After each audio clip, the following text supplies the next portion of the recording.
TKO debate series. We lit tonight. Y'all come through, man. Y'all know how we gonna show up and show out. See y'all all in the building.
What's going on with y'all, man? It's your boy KO. It's your boy Knockout, KO86, Knockout Boxing. Whatever you want, call me. I'm live. I'm here. We back.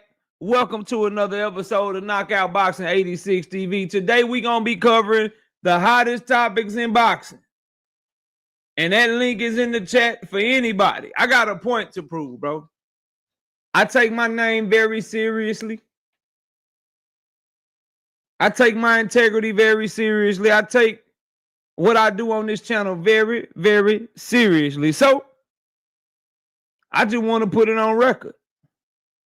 And anybody that can prove that I'm a Tank Davis fanboy, anybody can prove that I've been anything but objective, I shut my channel down. Yeah, that's what we on. Sometimes you just got to have stuff out there. You got to have stuff out there like last Wednesday's like live stream to just let people know they can't mess with you. Then you never have to speak on it again because you body them so badly. Then you got to have streams like this every now and then where you talk boxing, but you just throw it in the chat like, yo, y'all say this about me. Well, put up or shut up. Come tell me how. Come tell me why. Come tell me what I've done or how I've run my channel that makes you say anything stupid like that. And when they don't show up, then they let you know they full of shit. Or when they do show up and they get bodied, that'll let you know they full of S, full of shit, full of ish. So we gonna cook today, bro. Shout out to Emmanuel Carter, 5-piece. No biscuit in the super chat. He said absolutely nothing. He just showing love to the channel. I appreciate you, big dog. Thank you so much. We got Awesomer in the building. Realistic Washington fan. Ruben Langford. Kente Sargent. Craig Williams. Mr. Bono. Kevin King. T.Y. 007. Brother Huey Q. Big Braille. It's click the link time, says Zoomverse. Not chilling in the comments. Trying to disrespect the host. That's all facts. That's all facts. Showtime the guy. What up? Jimmy Buckets. Ronnie Bravo. What's good? Mike Moss. I anticipate that I will be able to get to a lot of the topics I want to cover because people will not hit the link. Terrell Jackson, Richie Clark. And that's an admission of bullcrap. That's an admission of guilt of you just being a hating ass sucker. William Old School, what up? Tim Carey, J So Black, what up? B Moore's Finest, what's good? Kurt Hurd, I see you. Brandon Broussard, Lee Jackson. All things. What up, bro? SBG Mello, I see you. London Walker, what up? Million Films, Emmanuel Carter, Raul Garcia. Shout out to my dog Chris with the 5-piece in the super chat. He says, KO, how do the fans prove it? Is it a voting system or you decide? I'll put a link in the chat for y'all to vote. And I'm willing to hear your definition of a fanboy. And if I like the definition, then we can go with your definition of what a fanboy is. So you get to tell me first what you think a fanboy is. Then if I like the definition, we'll go with that. Or if I don't, we'll go with Google's definition of what a fanboy is. But I'll even let you try to define it for yourself. And then I'll put a link in the chat and I'll let the chat vote. I'll let the chat decide. Z in the building. Mr. Fish, what up? Paid in full, what up?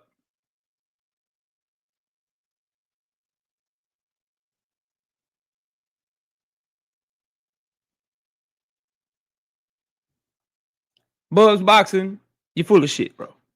You full of shit. Nostalgia Life, what up? GB, what up? Point Pounder, what up? Leo Stays, what up? Black Mall, what up, bro? Chilling. GD, what's good? Ruben Langford, what up? Pat Greedy, what up, bro? Blitz MJ. Blitz MJ. Puerto Rican Run, what up? Brashley McClendon, what up?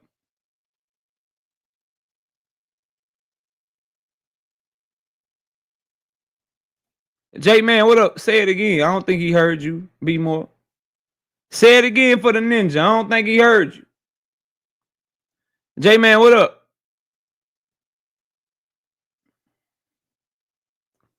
And I think that's everybody, bro. I think that's everybody that's in here so far. Run the likes up to 100. Let's get the likes going, and we're gonna start the show. Link is in the chat, though. Link is in the chat. Yeah, hit the link, and you can come shut KO channel down, man. That's what a lot of y'all want to do anyway. I'll be here till 10:30. Frederick Lil John, what's happening with you, homie? Hope all is well with you. Yeah, hope all is well with you, bro. Now, don't tell him nothing, Leo. Don't tell him nothing, Leo. Let him. Or not, Leo. Don't tell him nothing, Chris. Let him dig their own grave, bro. Let them dig their own grave.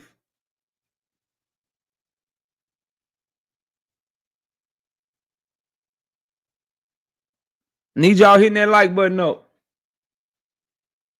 Run the likes all the way up. Y'all know it's football night, so things are slow on YouTube. So I really need y'all to hit the like button. Connie Dre, what up? No, that's not the same Raul Garcia, Kurt. That's not the same Raul Garcia.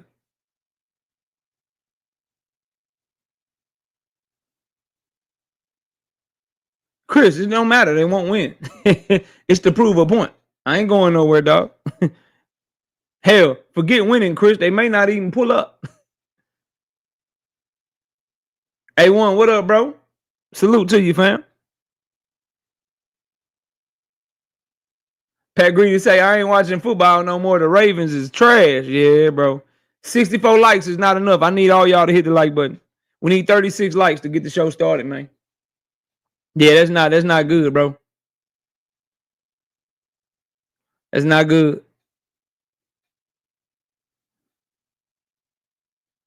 WTF Media, what's good with you, bro? Salute. Y'all hit the like button as y'all come in the building. We just jumped up to 104 people. I need everybody that just came in to hit the damn like button. Push the button. Dean, what up?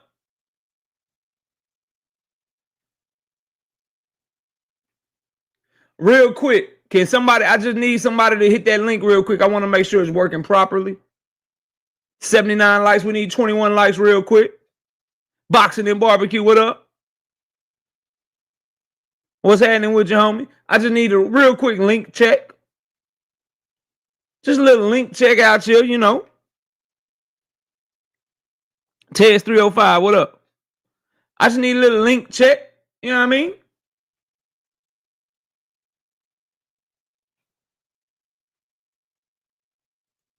All right, Dean. What's up, Dean? What's up, Brody? Yeah, the link working. There you go. The link All is right, go ahead. definitely working. Appreciate you. Appreciate you. My God.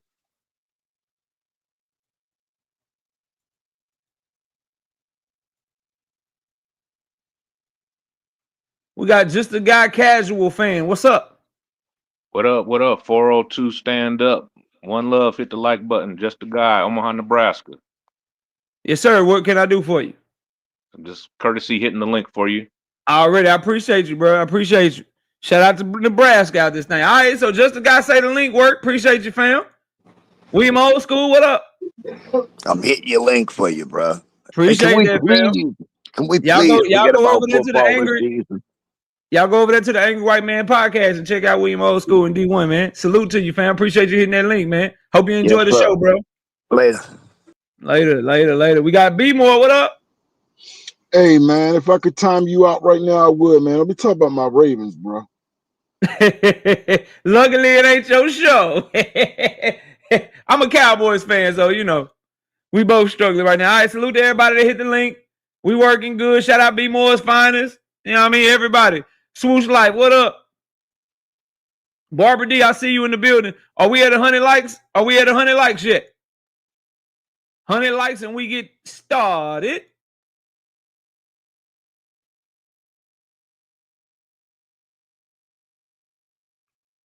Marzi, what's good, bro?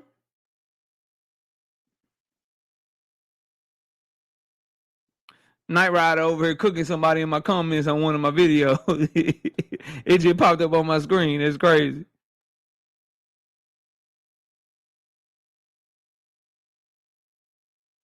Mr. Fizz, what's good, bro? Salute to you. Yeah, man. This should be a fun show. If anybody shows up. If not, we still gonna have a fun show. Almost has a win last night. We didn't, boy. Yeah, we should have won that game. That's like our offense is nasty. Our offense is dangerous. We're gonna be all right. Once we get our defensive players back, we're gonna be all right, bro. We just need to float long enough to get healthy, man.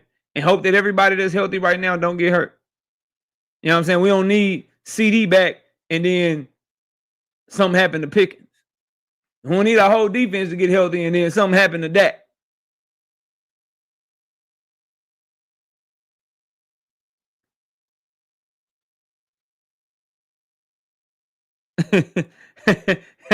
Them lanes stay in the comments, but will never click the link, KO, thinking that got mind control over Debo type is. Yeah. Chris, we got that as one of the topics, man. We got that as one of the topics. I think we're going to be able to get to all our topics, Chris, because I don't think I'm going to have, this is how it usually go. A lot of people talk shit in videos, talk stuff in other chats, you know, do all of that stuff. But then when I'm like, all right, bet, bro, come prove that shit. I put my channel on the line. What's happening? Then nobody shows up. Boxing hacker weird self might be here later. You know what I'm saying? He might be here later or some shit, but you know, if they not a regular, people probably ain't gonna show up, bro. Stay dangerous. What's happening with you, homie? Tim Carey, not Jim Carrey, say we need 4 more. That's right. We got Dangerous Desires Bullies. What's up? We had 97 likes. I just need 3 more likes. Nah, I fucks with Lamar Jackson. I'll trade you Lamar for whatchamacallit Dak right now. Lefty, what's up? KO, what's up, big boy? What's happening with you, home? Hey, my nigga, you been spitting, nigga. Oh yeah, it's only gonna get better. Oh it's only gonna get better from here, brother. Oh man, you been putting them niggas in their place, man. I love it, man. I love to see it, Playboy. Yeah, man. I appreciate your support, fam. Let me get to this work though. Okay. All right, bro. Salute to my homie Lefty in this thing. Quick, what's up with you? All right, we at 101. All right, bro, let's get to it. TKO going to Paramount Plus. Will you be tuning in? Let's get the camera on and stuff. Take a sip of our. My wife got me drinking it. She say this kombucha is supposed to be healthy for me. She got me on the kombucha. Kombucha, you know what I mean? All right, let's go to this right here. Give me a second. And let's talk about it. It's this right here. Bam. Bam. Smash the like button. Subscribe to the channel if you're new here, please. And thank you. Turn on your notifications. We drop exclusive content for our channel members. So you want to join the channel as a member? We've been perfect in all our picks the last 2 weeks. Just ask about them. Just ask about them. And please continue to donate and show your support. Here we go. There will be 0 changes to the Muhammad Ali Act. Not one word will be changed in the Muhammad Ali Act. We're going to add on to it. So the guys who, guys being fighters that want to fight under the Muhammad Ali Act exactly the way it is, will have that opportunity to do that. Or you can bet on me and fight with me under our version of the Muhammad Ali Act. So that thing's been blown a lot out of proportion. Thrill Hill, OG, what up? Night Ride, I see you, bro. Salute to you. Brashley, what up, Brashley? McClendon, everything healthy. I see all y'all. Run them lights up as y'all come in the building, fellas. And I get it. And I knew people were going to freak out because that's what people do. I said, do you need those changes to happen to launch your league? Anybody coming in, if you're wondering why we're not talking about the title, because the title is an invitation. We covering the hottest topics in boxing like we always do. I'm just waiting on anybody to come prove what they say about me. I'm just waiting on the ninja to pull up and prove what they say about me, because I prove what I say about people with facts and receipts. I'm just asking for somebody to do the same. I will leave off of this thing for a whole week if somebody can prove to me that I'm a fanboy of any fighter, specifically Gervonta Tank Davis. Yeah, that's what we on today. You can pick your definition, and if I agree with your definition of a fanboy, we can rock out based on your definition. Link is in the chat. 2026. No. Or the amendments that you want to add on. Right. No, but we're doing it. Listen, the Muhammad Ali Act was put in place with all good intentions, but I think that it's held the business back. All these guys that have been involved in boxing for a long time, the promoters they don't think big enough. I think much bigger than any of them do, no matter how bad they all want to compete with me. All right, so that's what Dana White had to say. For those of y'all that don't know, TKO, we knew that we're going to be launching in 2026, and now we know where they're going to be launching at. Not really a surprise considering that Paramount just shelled out that deal to UFC. And so the TKO Boxing League boxing promotion will be exclusively streamed on Paramount Plus. They're trying to do 12 fights in 2026, and they are going to be having a bunch of events. I was looking at some list of fighters. I'm waiting to see who they gonna have signed. Okay. Shout out to Chris with the Corbin Phoenix. I see you, bro. Shout out to Chris with the 5-piece in the super chat. Says KO. How do you think TKO going to Paramount can be good if Top Rank and PBC combine, or you just off TKO? TKO don't have the product, bro. Javon 856, what up? They don't have the product, and that's what I was getting to. I appreciate your super chat. I'll leave it up there because it's going in line with what I'm talking about. So salute to you for that. Appreciate your support. Now, the problem is that your notable fighters that you have signed under Zuefa, TKO, is fucking Vito Milnicki Jr. and Callum Walsh, bro. Dundrick them, what up? We don't believe you. You need more people, Dana White. The fighters that have signed so far that we know of, they claim they got all these fighters. The only ones they telling us about publicly is Vito Milnicki Jr. Yes, Vito made a deal. They're reporting that Vito made a deal with Top Rank to sign a Zuefa, TKO. And goddamn Callum Walsh. Let me tell y'all something, bro. First of all, I'm laughing at all these turkey knob gobblers like Eddie Hearn, like DAZN, like Oscar De La Hoya. He used Dana White and not y'all, number one. Number two, DAZN, all them billions and billions and billions of dollars that Turkey invested in DAZN, and he not even putting his damn league on DAZN.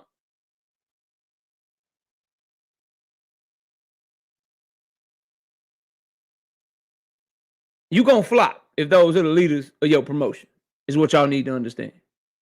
You're not gonna sell Vito Milnicki as the face of your league at whatever weight class he fighting in, when it's like 12 people in him and Callum Walsh, it's like 12 people in their divisions that we all know watched them, bro. We all know they watched. Curtis Robinson, what up? And the fight fan, the casuals damn sure ain't tuning in. And the diehard fight fans, man, we ain't finna be watching no Callum Walsh, checking for no Vito Milnicki Jr., bro. Them boys, they already out the gate trash. What 12 events you gonna give us, bro? With them fighters. So maybe they stole some more fighters from some of these promoters. But I just know they better be better than this shit. Because that's not moving the needle. Luckily, I already got Paramount Plus. Because me and the wifey be watching Dexter and shit. Me and wifey be watching Dexter and shit. But ain't nobody gonna be just adding to Paramount Plus for Vito Milnicki and Callum Walsh, bro. Straight up. That shit ain't happening. And the other thing I find funny is Dana White and this Muhammad Ali act. And his friendship with politicians and shit.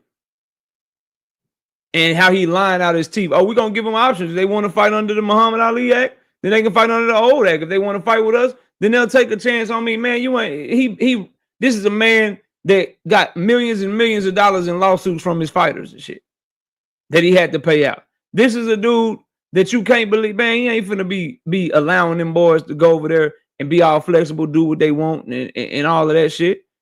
He's going to rule with an iron fucking fist, number one. Number two,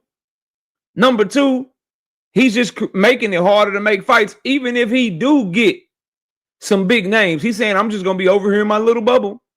So that's going to be another side of the street. Turkin came in this bitch and created 2 new streets. You got the Riyadh Season Street, and now you got the TKO Street. This shit ain't good, bro. This shit ain't good. I hope that shit flop. Straight up. I hope it shit flop. I'll be rooting for it to flop. If it do good, I'll tell the truth and say it's doing good. But right now, I'm off to a good start with this shit. That little deal, like the TKO is going to be like the WNBA and the NBA. I probably shouldn't say this, but I can't think of a better analogy. How the NBA, until Caitlin Clark got there, how the NBA just kind of carried the WNBA because they was operating at a loss and shit. And so the NBA was like, no, if you're going to do a TV deal with us, you got to go ahead and do a TV deal with the WNBA too. I think that's what's going on here with UFC and Paramount. Like, look, bro, you got to do a deal with us, man. Go ahead and do a deal with TKO too. Because the TKO don't have no product to sell, bro. They just tagging along with UFC, in my opinion. Unless they going to just keep pretending like, yeah, we got another TKO event coming and it's going to be Canelo Alvarez again. We got another TKO event coming and it's going to be Terence Bud Crawford again. And they signed to Zuffa. That's the only way I can see some shit like that happening, bro. Shout out to Big Dog Willie with the 2-piece in the super chat. He done went back in time. He says Pacquiao versus Tank in April and May of 2025. Pure facts. I want to know, Big Dog Willie, I guess he's so shook over what I've been doing to Shakur Stevenson lately, he forgot that April and May of 2025 already happened, Big Dog Willie. It already happened. How in the hell can that fight happen in May or April of 2025 when 2025 of May and April, that shit is gone already?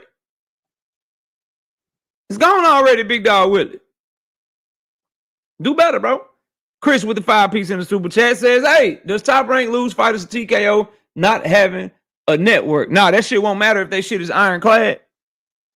It matters what's in that paperwork, bro. Now, if they got something in the fighter's deal where it's like, yo, if I can't get you a fight, if I don't have you fight by a certain amount of time, then you can void the contract. If we run out of a network deal or something like that, then you can void the contract. Unless that type of language is in the contract, bro, what the fuck they gonna do? What are they gonna do? He says a lot of Tank fighters, I think he meant top rank fighters are up and coming. So can TKO hurt them? I don't understand that. I don't understand that question, bro. You can ask it again, but just don't put it in the super chat, and you don't have to pay for the question again, fam. But that didn't make no sense to me what you said, bro. A lot of Tank, I think you mean Top Rank. A lot of Top Rank fighters are up and coming. Writer's Block, I see you, bro. Salute to you. Teach, what's up, homie? Showtime the guy, I see you. A lot of Tank fighters are up and coming, so can TKO hurt them? I don't know what you mean by that. Number one, if that pay structure they reported is true, Top Rank and all these other people pay more money. Number two and number three, Top Rank, when they first get a prospect like an Abdullah Mason, like a Emiliano Vargas, they got options. They got triggers in them contracts to extend the contract and shit. So again, unless there's something in there where it says, bro, that they can get out of it, if Top Rank doesn't meet, hey man, you guarantee that you gonna have me fight 3 times this year. You didn't have me fight 3 times this year. I want to void the contract. Hey man, in our contract it says that if you lose your TV deal or you don't have a network deal, we can void the contract. So we were looking to void it. Unless that type of language is in there, bro, shit ain't happening, dog. Okay, here you go. This is what you meant to say. TKO is up and coming league. Top Rank is similar. They build fighters. Can TKO take their fighters since they are both? No, you can't take nobody fighters because you both building fighters. You can take people's fighters if A, they can void their contract, or the person that has them under contract. Well, 3 things you can do. If the person that's under contract, the fighter can void their contract some way, as I was just explaining. Number 2, if you're not necessarily trying to sign that fighter, but you just want them to come fight on your cards, you can loan them out. Top Rank can loan them out to TKO, which they've already done. You know, everybody be doing that shit, bro. That when you see these turkey cards, these Riyadh season cards, where it's a bunch of people on the card from different promoters, they're loaning them out to Turkey. Right? So they're paying the fighter, and then the company that's loaning them out get their 20 to 25%, and they don't even have to do shit. That's why Eddie Hearn was so adamant about having Turkey put on the Shakur Stevenson fight. Because he don't have to put on the Shakur Stevenson fights that he had, because he didn't have to put up any money for Shakur. All he had to do is get Turkey to put up the money for Shakur to fight Williams Zepeda. And now as Shakur being signed to Matchroom, Shakur goes over there and fights. Eddie Hearn gets his percentage, and he didn't have to invest shit. He didn't have to do nothing. He didn't have to do shit. So that's the second way. The third way is if Top Rank is willing to, if there's something in the contract where you can buy yourself out of your contract, and TKO is willing to pay that. We saw Floyd Mayweather buy himself out of his Top Rank contract before. So if you have something in your contract to where it says if you pay us this amount of money, you can buy yourself out, then you can buy yourself out. So either A, they got to find a way to see if they voided the contract with Top Rank in some form or fashion. B, Top Rank can loan them out to TKO, or C, you can buy yourself out of your contract. And sometimes if a promoter or entity wants you bad enough, they pay for it. It happens in business all the time. In my line of work that I do for my day job, I've had people offer to buy me out of my current employer's contract to get me to come to them. Because I have non-competes. I have certain companies I can't work for, certain competitors I can't work for. So if I wanted to leave, I have to pay a certain amount of money. Well, if somebody's recruiting me and they want me to go to their company, they can pay that. It's the same thing in this situation where Floyd wanted his freedom from Top Rank, so he paid his way out that bitch. Fighters can do that if it's in their contract, bro. Victor, what's up, OG? Salute to you. Emmanuel Pettigrew, what's up? Good questions, though, fam. Good questions, though. We up to 217 people in the building. Please smash the like button. If you're confused at what I'm doing right now, right? If you're confused about what I'm talking about right now, that's just because a lot of people that talk a lot of shit are scared of me. Meaning, there's an opportunity out there today all the way until 10:30 p.m. to prove that I'm a fanboy of Tank Davis, and I'll shut my channel down for a week. I will allow people to have their definition of fanboy as long as I agree with it. If it's a definition that makes sense, right? And if it doesn't, we'll go by the Google. We'll go by the Google definition of the word. We got 142 likes with 223 people in here. Can we please get to 200 likes? Maybe they just didn't get the notifications. So if you're confused as to why I'm covering topics, it's because I'll be covering all the hottest topics in boxing like I always do until somebody click that link for the smoke on the subject matter that we had a smoke on. Link is in the chat. DXN Tsunami, what up? But I guarantee you, we'll probably just have a normal great show. I guarantee you, we'll probably just have a normal great show.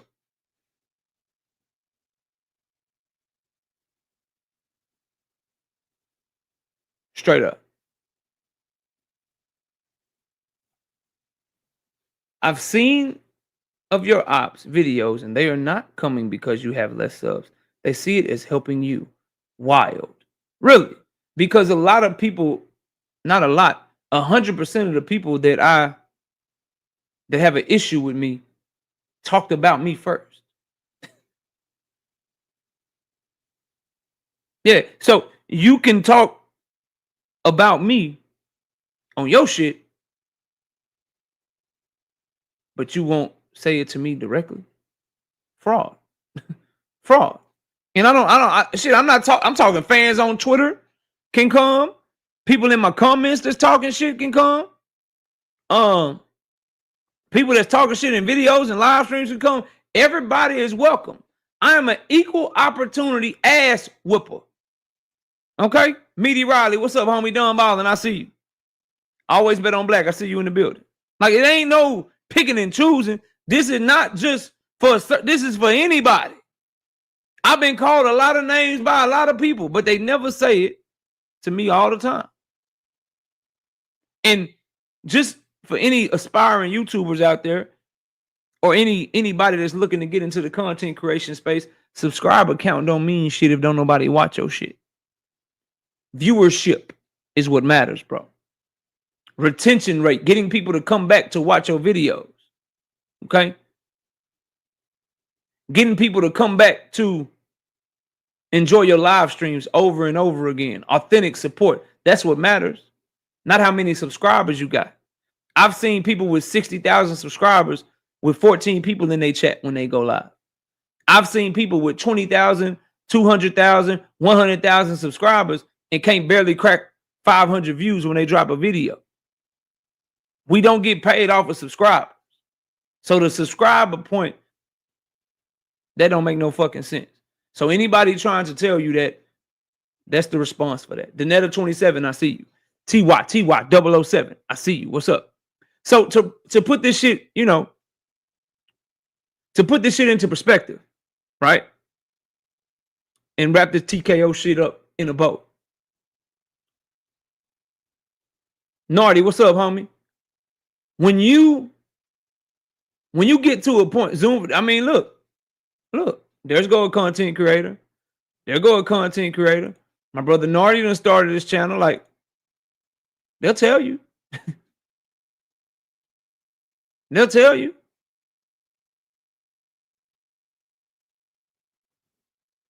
Views is what matters. That's what matters, bro. Support is what matters.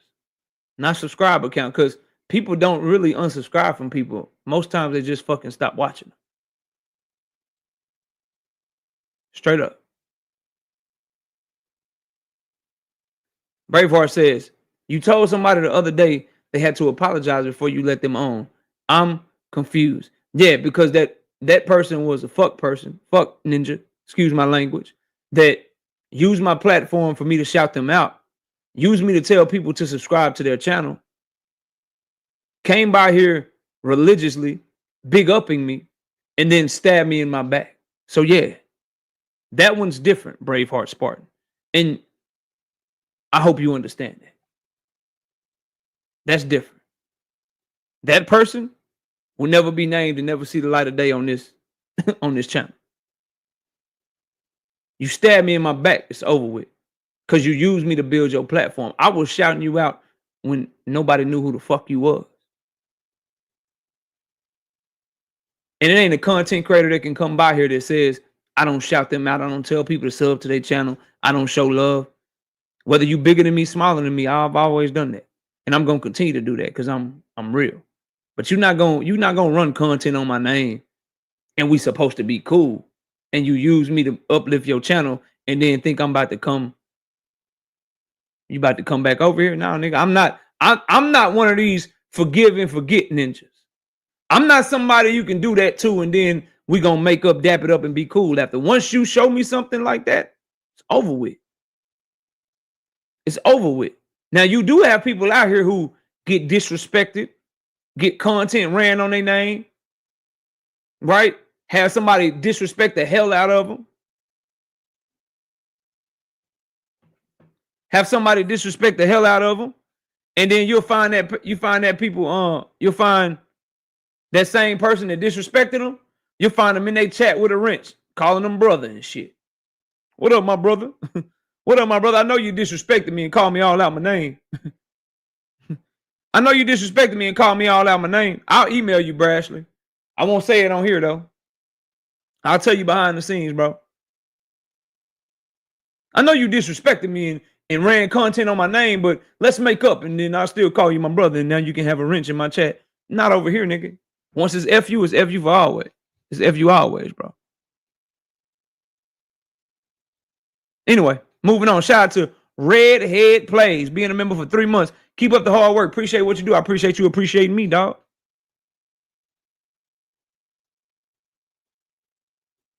So funny, but true. So funny, but true. And a lot of y'all tell me all the time, we're going to get back to it, but I got to say this because it's real talk, right?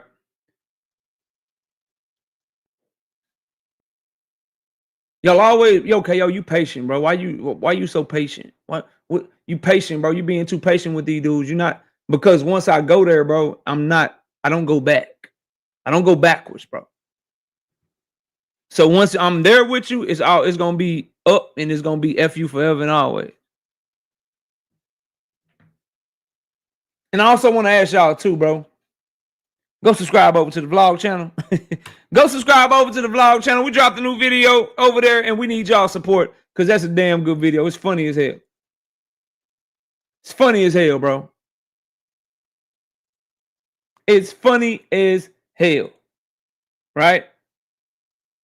So please go subscribe to the vlog channel if you haven't already. I'll put it in the chat for y'all periodically throughout the show.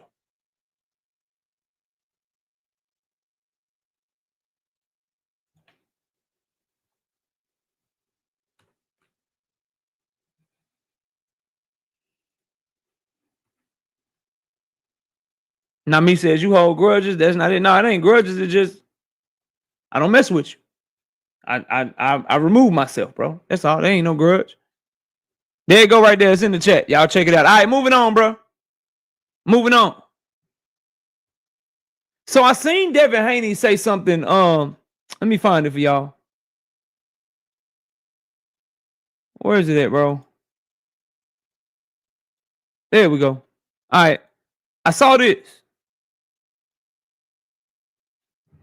So as y'all know, Jerome Boots Ennis left the damn 147-pound division. He out of there.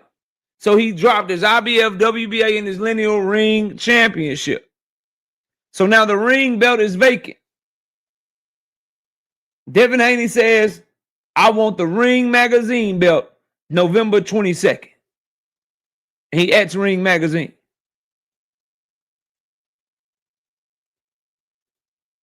I seen Eddie Hearn do some stupid shit like that, where he was asking he asked the ring dude to put the belt up. What up, Crown Jewel Boxing? Salute to you, bro. I'll text you, fam. You got my number. You got my number. Hit me. Anyway, I saw Eddie Hearn trying to do this on behalf of Shakur, saying that Shakur versus Pater should be for the ring belt. I saw that shit, right? And it was bullshit then. Now for Devin Haney and Brian Norman Jr., miss me with that shit. Keishwar Meacham, is it the best fight at 147 pounds? Yes, in my opinion. When you look at Mario Barrios, when you look at Rolly Romero, Manny Pacquiao, when you look at Crocker, who just won the IBF belt against Patty Donovan in their rematch, yeah, I think these are the top names at the 147-pound division. However, the ring belt does not get put on the line because you defending the title, and there's only one title. The ring belt should not get put on the line for two fighters who ain't really put in no real work at 147. Let's be honest. Gervonta Santillan is a really good win for Brian Norman Jr. But when you look at the Cuevas guy he beat and the Japanese dude he beat, bro, that's not ring lineal type shit. That's not ring lineal type shit, bro. And then when you look at Devin Haney, he ain't even weighed in at 147 before, bro.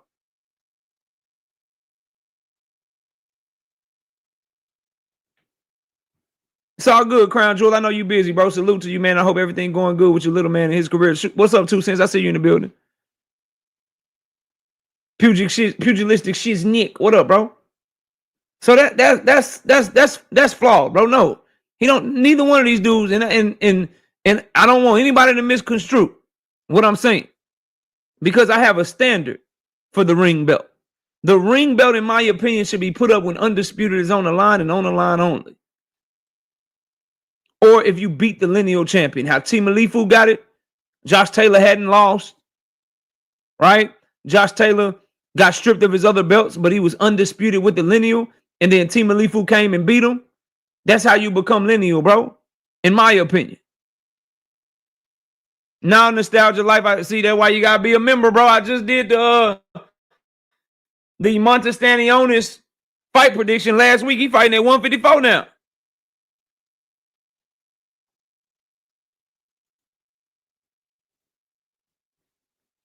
These whataboutisms and goalpost maneuvers will not work, bro. The fact that belts don't matter to me as much as the fights that I want doesn't mean that I can't analyze the shit. Right? So what's more important to me is Brian Norman Jr. and Devin Haney fighting than the belts that are on the line. But what's also important is the process when it comes to the ring belt. In the process when it comes to the ring belt, how the fuck should the ring belt be up for Devin Haney and motherfucking Brian Norman Jr. when it wasn't up when Earl Spence was unifying belts with Sean Porter? It wasn't up when Earl Spence was unifying belts with Yordenis Ugas, who had just beat Manny Pacquiao. Earl Spence didn't get a crack at the ring lineal belt until him and Terence Crawford was fighting. That's how shit should go. Josh Taylor didn't get a shot at the lineal belt until he was fighting Jose Ramirez, bro. Rule of thumb. And I think what 2 Cents just put in the chat is great. If you got to ask for the shit, it don't deserve to be up. They're 1 and 2 in the division, according to Turkey, because he has them fighting each other. That's why his shit don't matter to me. How can you be 1 and 2 in the division when one of you fought the Japanese dude, fought Derek Cuevas, and fought Gervonta Santillan? The other one has never fought a welterweight at all. Devin Haney's last fight was at a catchweight against a career 140-pounder. How does that make you number 2 in the division? No, it should not be put up, bro. Anybody saying it is, you bugging. Shout out to my dog, Big Dog Willie, with the 2-piece in the super chat. Logan Paul versus Tank, September, October 2026. Okay. Big Dog Willie back in the super chat with the 2-piece. He says, Stone Cold Steve Austin versus Tank, December 2026. Shout out to Chris, 5-piece. No Biscuit in the super chat. KO, I know you was big on Norman winning, even though you ain't put your prediction out. But do you think Haney can win, or he has no chance? Devin Haney, in my opinion, the only chance in that Brian Norman Jr. fight is to fight like he fought Jose Ramirez, like a whole hoe out here. For him to win that fight, it can't be a fight. It got to be patty cake, bakers, man. Roll them up, put them in the mother effing pan, bro. That's just the God's honest truth, fam. For him to win that fight, he has to jab and move and watch me jab, watch me move, watch me jab, and watch me move. Ooh, I fainted, I ain't throw my right hand. Ooh, I fainted, I ain't throw my right. Like, he got to be on his bicycle. He got to get about 20,000 steps in that day, bro. At mid-range, where you caught trying to jab with Brian Norman Jr. at the same time, but you jabbing and he hooking, or God forbid you caught at mid-range and y'all exchanging hooks together, or you fighting on the inside with him somehow, no, nigga, you fucked. He got to stay out of distance and only get in distance or throw his shit and get all the way back out of distance. He got to fight like he fought Jose Ramirez. Straight up. Straight up. Like how Tank beat Pitbull. Tank didn't beat Pitbull like that. He threw right hooks. He threw his left hand even though it was hurt. He tried to land right uppercuts. He didn't fight like that. He didn't fight like that. Let me see something. Cause you know we equal opportunity over here, Corbin. I don't even know why you did that, bro.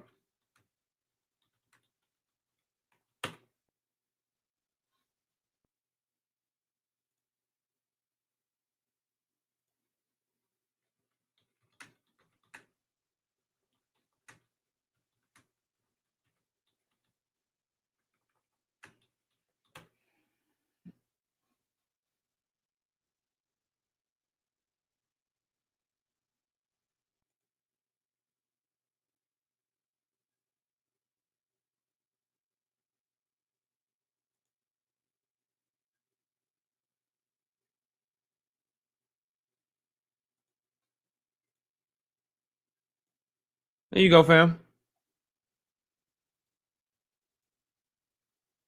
Keep in mind, Devin Haney had 2 hands in this fight. Devin Haney threw a total of 224 punches and landed 70 of them in his fight against Jose Ramirez because he was on the move, he was refusing to engage, and he was really only working his jab and letting nothing go behind it. Juxtapose that to, or compare that to, this fight,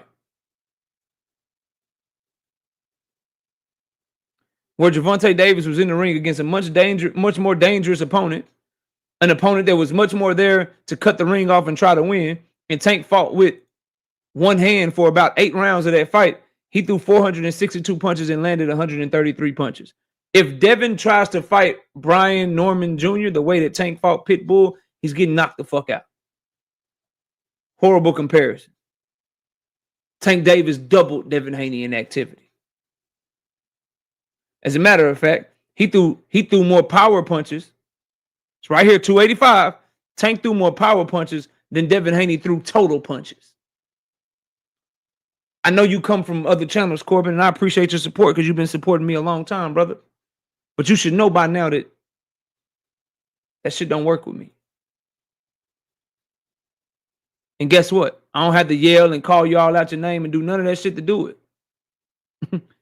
All I gotta do is show you what it is. That's it.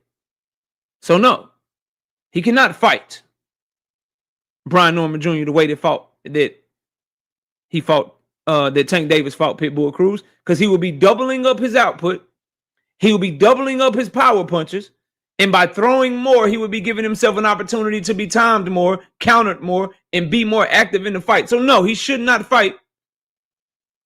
He should not fight Brian Norman Jr. the way that Tank fought Pitbull Cruz. No, he shouldn't. He should fight Brian Norman Jr. the way that he fought Jose Ramirez. And don't give a fuck about what somebody like me got to say, because I'm not going to be a fan of yours anyway, bro. The people that don't rock with you, not going to rock with you anyway. So you might as well just do whatever it takes to win, and then just let Joseph and Corbin and all my Devin Haney fans is following the channel, let them come in here and take up for you. Always, Corbin, ain't no issue. So yeah, he should fight him like a hoe. Do what it takes to win. Move on so that you guys can come in here and sing his praises.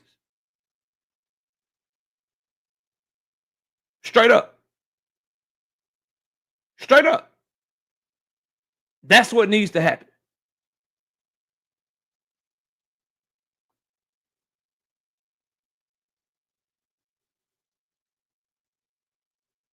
See, people are trying to get Devin knocked out by telling him to fight how you fought Ryan and shit. No, bro. The strategy for him to win is the Jose Ramirez strategy. He got somebody that's dangerous in front of him, stronger than him, more explosive than him, more powerful than him. He got to stay the fuck away. He got to stay the fuck away. And then, yes, am I going to criticize the fuck out of him? Hell yeah. Cause I don't like. That's why I'm not a fan. I don't like motherfuckers that fight like that, bro. I don't like people that fight like that, dog. I especially don't like people that fight like that talk like him. But anyway, back to what I was saying, bro. Ain't no way the damn ring belt should be on the line for this fight, bro. And the link is in the chat, bro. If anybody's wondering that just got here, what's going on, I'm waiting on somebody to come show me how I'm a Tank Davis fanboy, bro. Until then, we covering the hottest topics in boxing.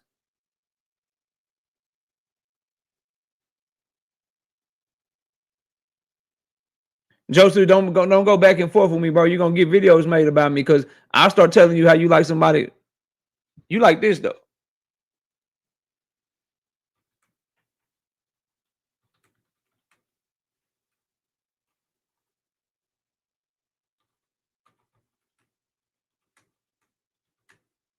I don't know why you doing this, bro.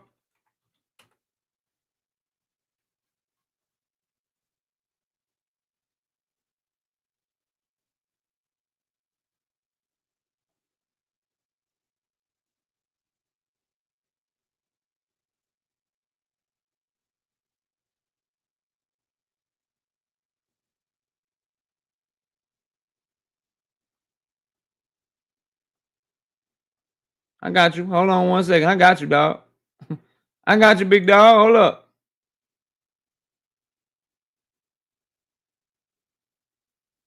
I got you, big dog. Which one you like the best, Joseph? Which one you like the best? You like this one right here? On both knees?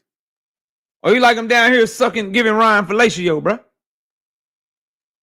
Hot fellatio, hot jalapeno, hot in your mouth. Which one you like, bro? Which one your favorite, bro? This one got to be it right here, though, right? That's the one, bro. that's the one, or is it this one to the left right here? Ryan teabagging his ass. Which one you like, bro?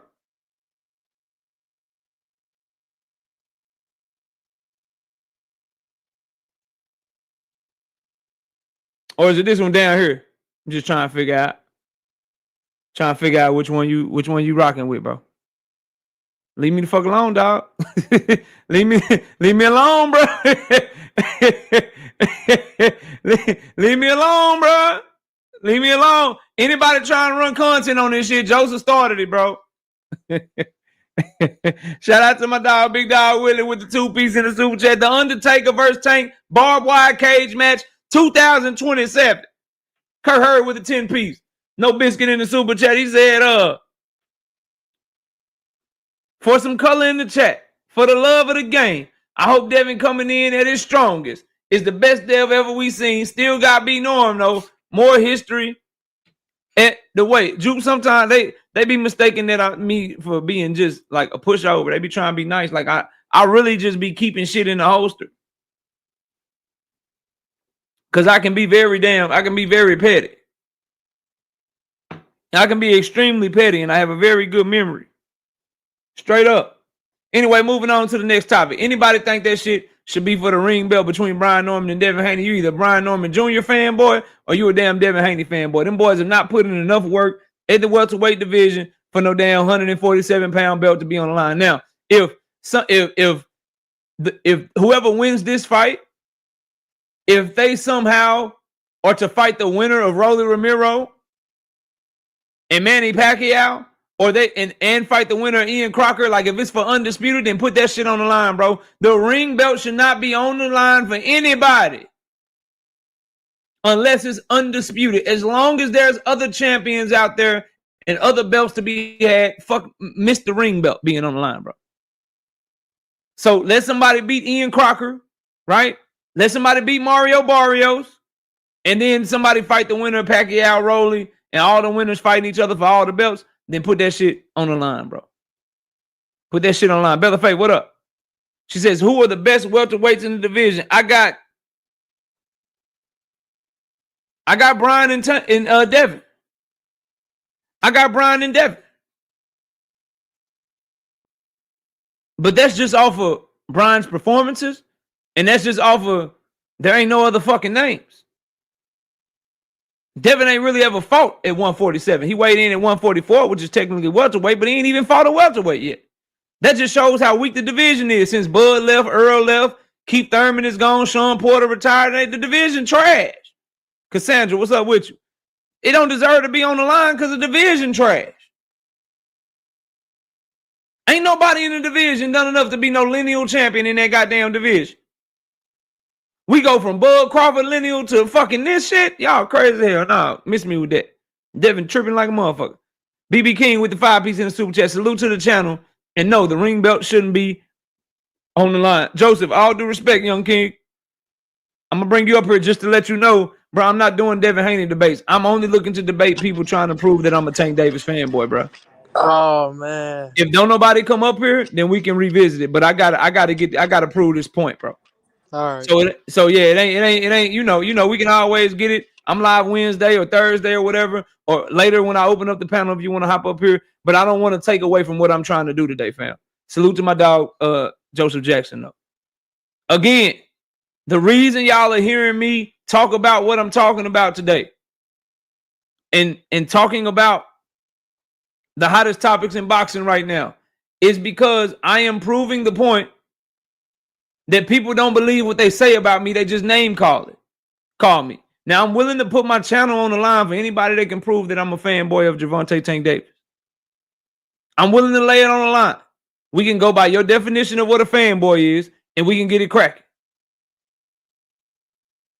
But no one will want to do that because people don't really believe the shit they say about me. It's just all hate and lies. And I'm proving it right now. Exactly, Chris. So why do people try to say that about me? To try to fuck my reputation up? But why would you want to fuck my reputation up? I'm just a YouTuber talking boxing. But it's to prove a point. When I go for this next hour plus and no one hits this motherfucker,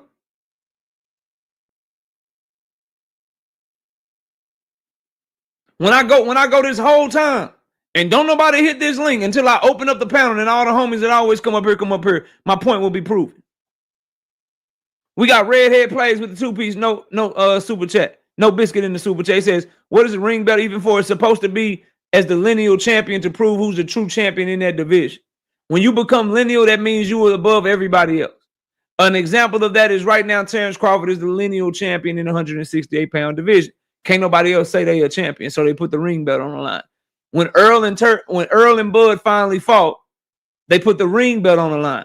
When Earl was fighting Ugas, they didn't put the ring belt on the line. When he fought Sean Porter, they didn't put the ring belt on the line. When Bud fought Sean Porter, no ring belt. When he fought Jeff Horn, no ring belt. The ring belt gets put on the line.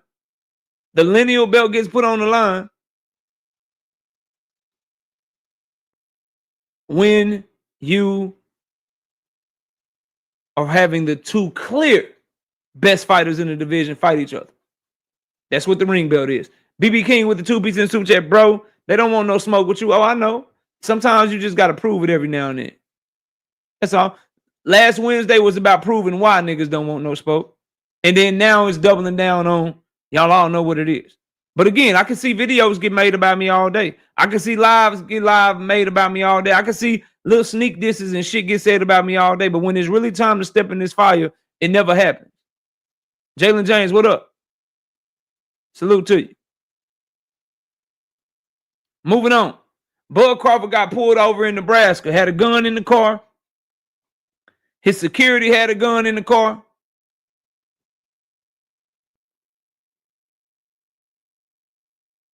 His security had a gun in the car. And everybody got out okay.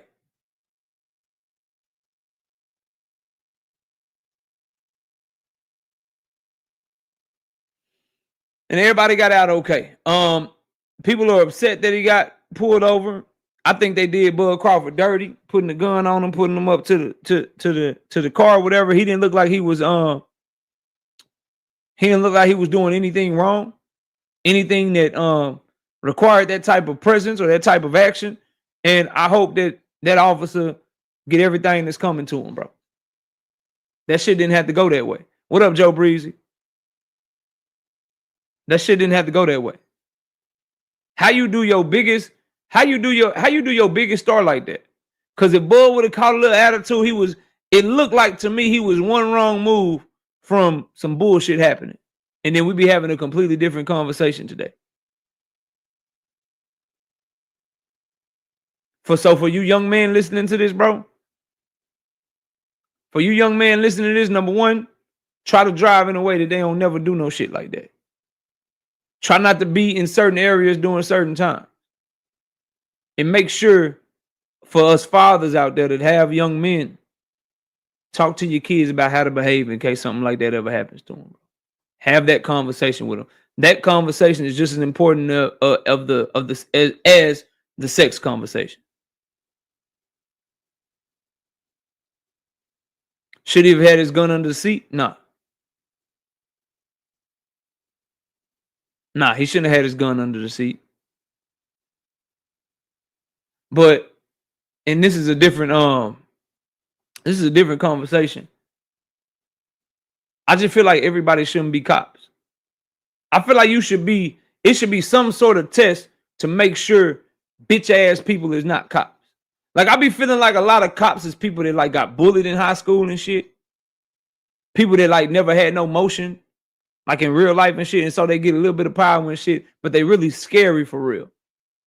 And so you get scared by a certain aura or a certain demographic of people, and now you quick to, you know what I mean? You quick to,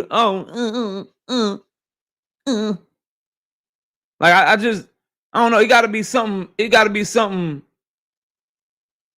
Because, bro, I be having this conversation. I probably need to say this shit for the vlog, but me and Miss KO talk about this shit all the time, bro. Like, how trash of a cop you gotta be the person that pull people over? Like, nigga, they got narcotics units, homicide units, you know what I'm saying? Detectives and shit. People going after cartels, people going after gangs, people going after murderers. You know what I'm saying? Going after, you know, drug dealers that's putting, you know, hardcore drugs in the street. They got all these cops that's like really out here policing shit.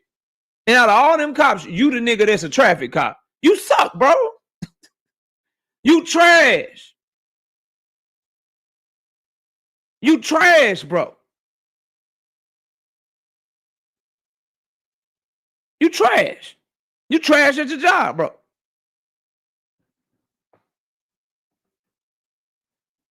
Yeah, nah. So I'm glad Bud made it out of that shit. But of course, I do want to bring up the double standard.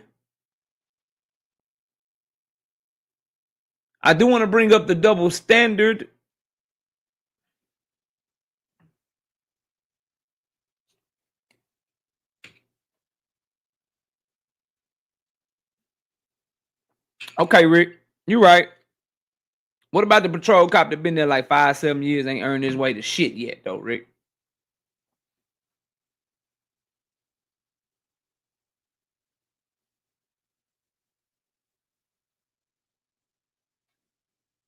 I'm just glad that man made it out okay. I really don't have much to say about that shit. He trash. The cop is trash, bro. I'm glad he all right. Hey, I gotta talk about one of my favorite fighters because something happened, by the way. I'm off of that. I want to get back to boxing. It's just not a fun topic to talk about, especially when you've been through shit like that before.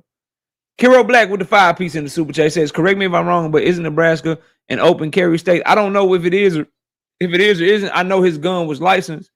I know that he informed the officer that he had a gun and that his security officer or security guard was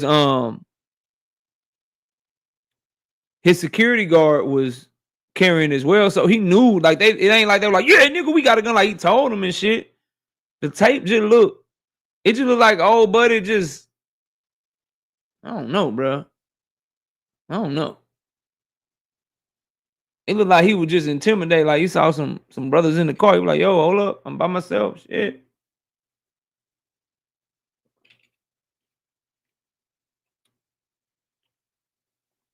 All the way out of pocket. I can't, anybody in here, if you a cop, you know, I know all cops ain't bad cops. I just haven't had good experiences with them, bro. Moving on. Moses Itauma turned down Frank Sanchez, y'all.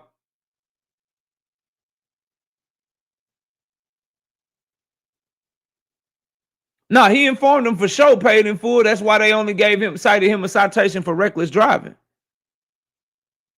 If everything wasn't legit, if everything wasn't up to par, he would have got more than a citation for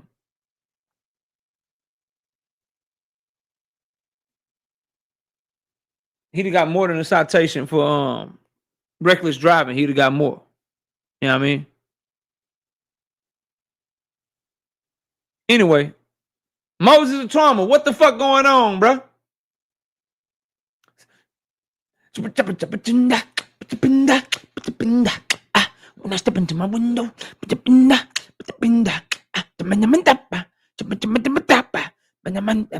what up, bro? Smooth criminal in here.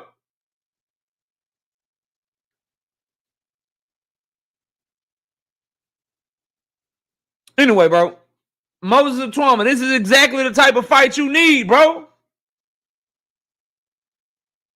He turned down the opportunity and it would have made him the mandatory for Alexander Usyk while saying that he want to fight Alexander Usyk.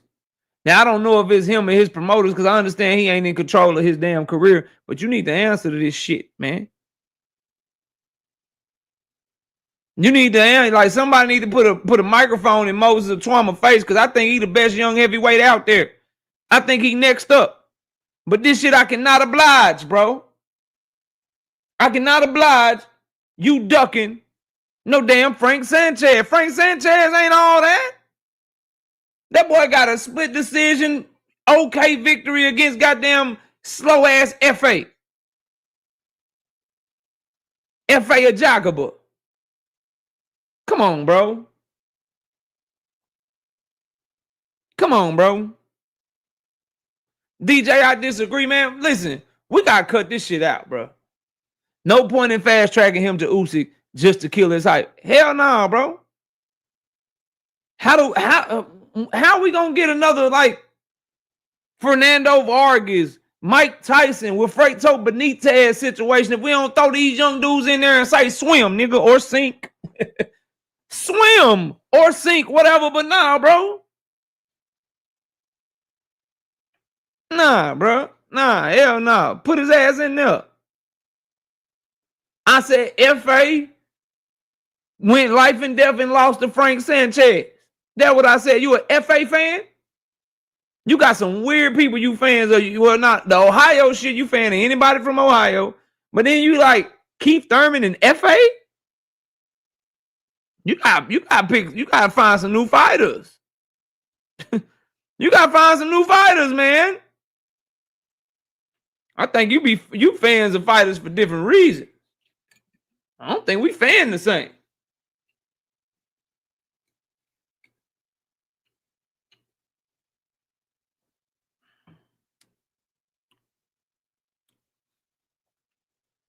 KO, you see what happened to Fernando Vargas when they put him in there with Trinidad too early. His career. But he still had a stellar career though. Yes. Yes, I saw that. But I also saw what a young Floyd Mayweather rose to when he was tested at a young age.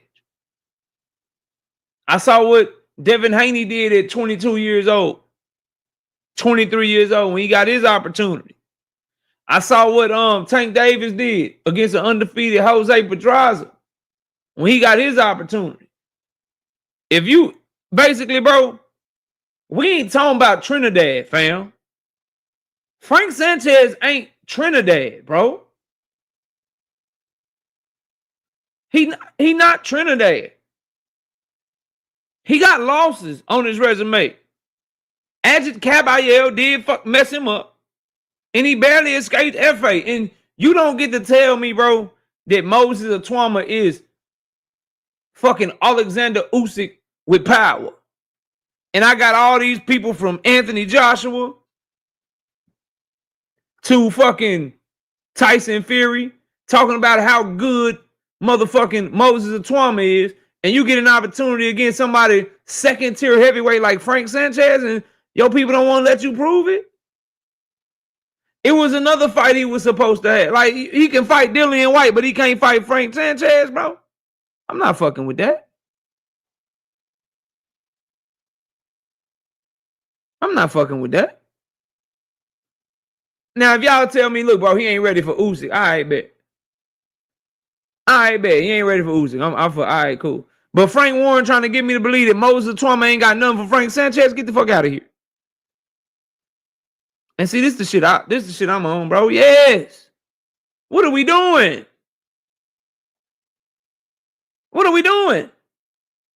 So yeah, I don't know if y'all saw that, but it's a story out saying that Frank Sanchez and Moses Itauma were gonna fight for a title eliminator, but Moses Itauma and his team going in a different direction. Now, if they fighting somebody better than Frank Sanchez, I reserve the right to change my damn opinion, bro.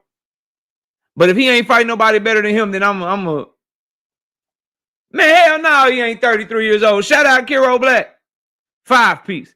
No biscuit in the super chat. Frank being 33 is a goddamn lie, though.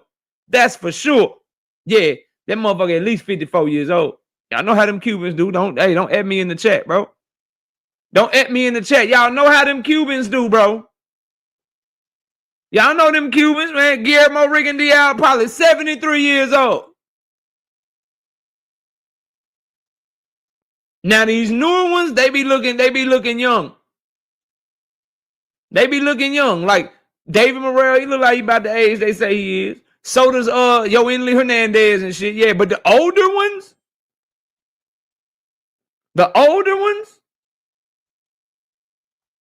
you're not gonna get me to believe that. Just a reminder too, as I get ready to go to the next topic, there go the vlog channel. Please subscribe to the vlog channel. We dropped a new vlog. We drop one vlog a week with previews. We gonna got a short coming y'all way too later this week. We working over there. Go subscribe to me and the Mrs. Vlog channel live with the knockouts. Moving on to this next shit though. Hey, Brian Norman Sr. is hating on Jerome Boots in is like a mother. This is what Brian Norman Sr. said, bro. That boy, he just mad he can't escape them duck allegations, man. You'll never escape them allegations, bro. Y'all duck the shit out of Boots in this, bro. Anyway, did what he said. He was over on Mill City Boxing talking about Boots in. He said they asked the man a simple question. They asked him about the performance and what are you thinking? What do you think? The man said it's boxing. Why can't you just give him his props? You got a problem with anybody else. You're a hater, bro. Clearly, he hates him. You said Canelo was going to whoop his ass. You're a hater. He's talking about Jerome Boots Ennis not complimenting Bud Crawford and hating on Bud Crawford. Well, Brian Norman Sr. is just flat out lying on fucking Jerome Boots Ennis because this is what Boots actually said. Y'all tell me if this shit sound like hating. Right here. Jerome Boots Ennis said it was a great win for Crawford and a great fight for boxing. It was a good win. He talked to YSM, by the way. Y'all go over to YSM Sports Media. That's who he was interviewing with. But anyway, he said it was a great win for Crawford and a great fight for boxing. It was a good win. He accomplished a historic goal. Good win for him. Now, either I don't know the definition of hating. Either I don't know the definition of hating.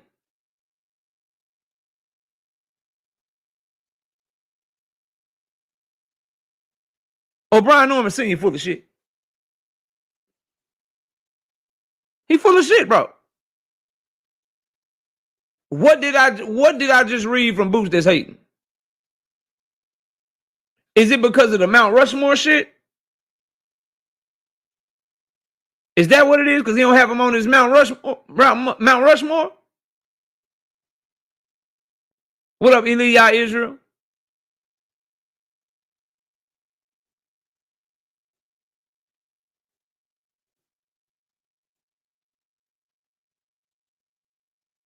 Jalen James, how is he hating by saying he didn't watch the fight? That's stupid, bro. He said the man was a great win and he accomplished something historic.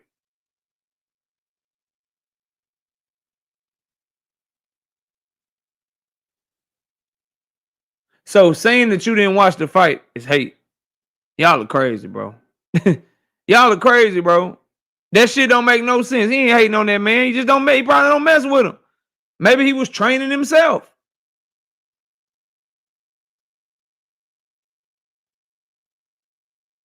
And furthermore, They don't rock with each other. Y'all be wanting people who don't rock with each other to fucking play nice and give somebody props and shit and over respect what he did. What y'all want the man to do? He did more than enough. It's a great win. He accomplished something historic. Good fight for boxing. And keep it fucking moving. And keep it fucking moving.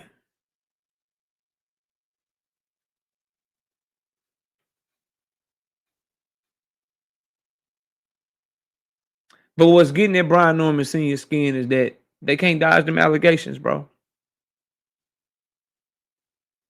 They ducked Jerome Boots in this. They didn't want smoke. They waited for him to leave the division.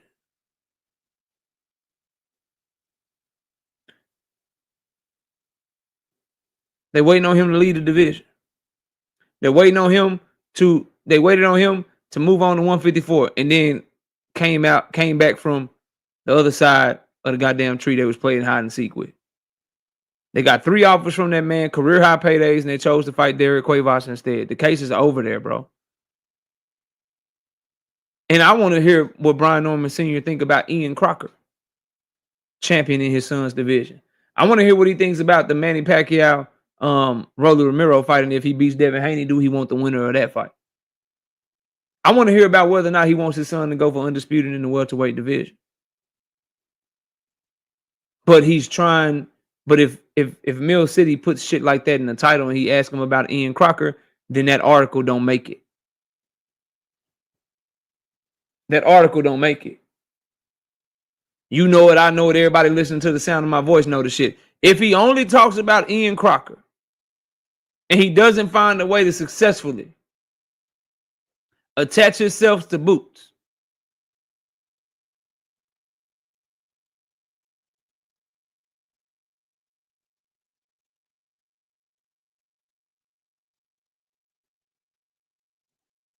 then ain't nobody watching him. Ain't nobody checking for him. Shout out to Jonathan Simon with the chat. He say, Vargas versus Trinidad was a unification. Fernando had fought Yuri Boy Campos, Winky Wright, and Ike Corte. He was ready for Trinidad. He just wasn't good enough. I feel you. He had more experience than Moses Itauma had. But here's the thing. That's a good chat. Frank Sanchez ain't that, though, bro.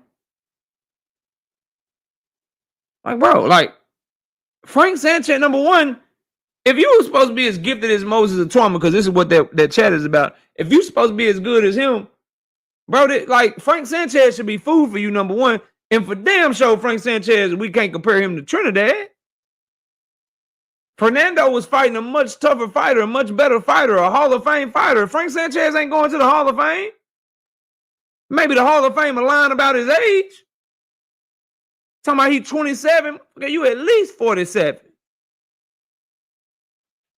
But that should be somebody that Moses Itauma should mop up and look forward to mopping up. That's the only point I was making, bro.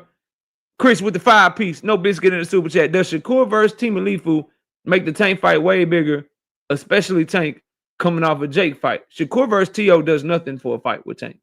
Any fight either of those two have with Tank Davis is going to be big because of Tank, not them. We don't even know if Shakur and Teofimo is going to be in America, much less be a main event. I'm going to repeat that, Chris. We can't even say with certainty with what's going on with TKO starting January on Paramount Plus, with how Riyadh's season has been moving. We can't say with certainty that Shakur versus T.O. would even be in America, much less be a main event. How does 2 American fighters fighting in Saudi Arabia make a fight with Tank bigger, bro? See, I think sometimes people like to say shit that don't make no sense, bro.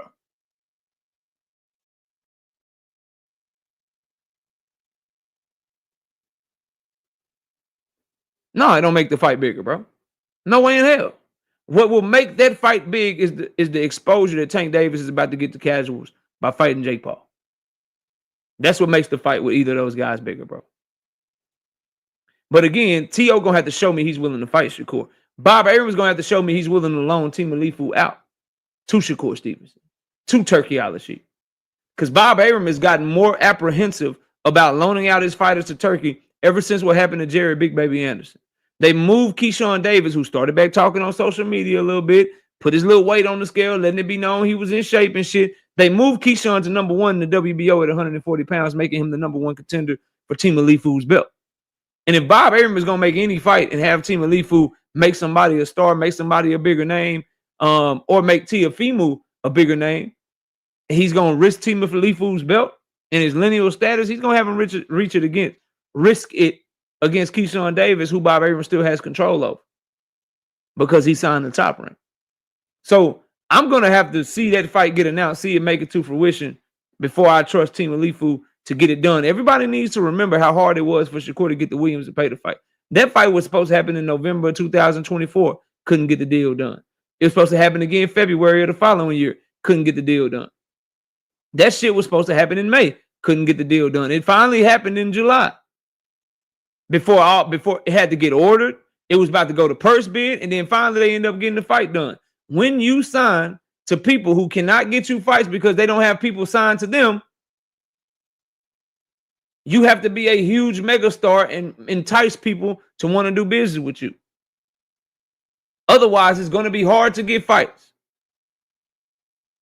Everyone always remember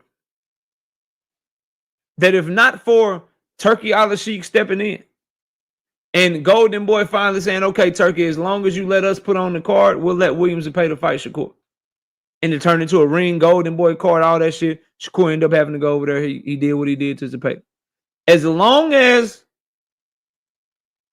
everyone can remember something very important, and that is this, bro. Shakur was about to have the Joe Cordina fight and the Schofield fight.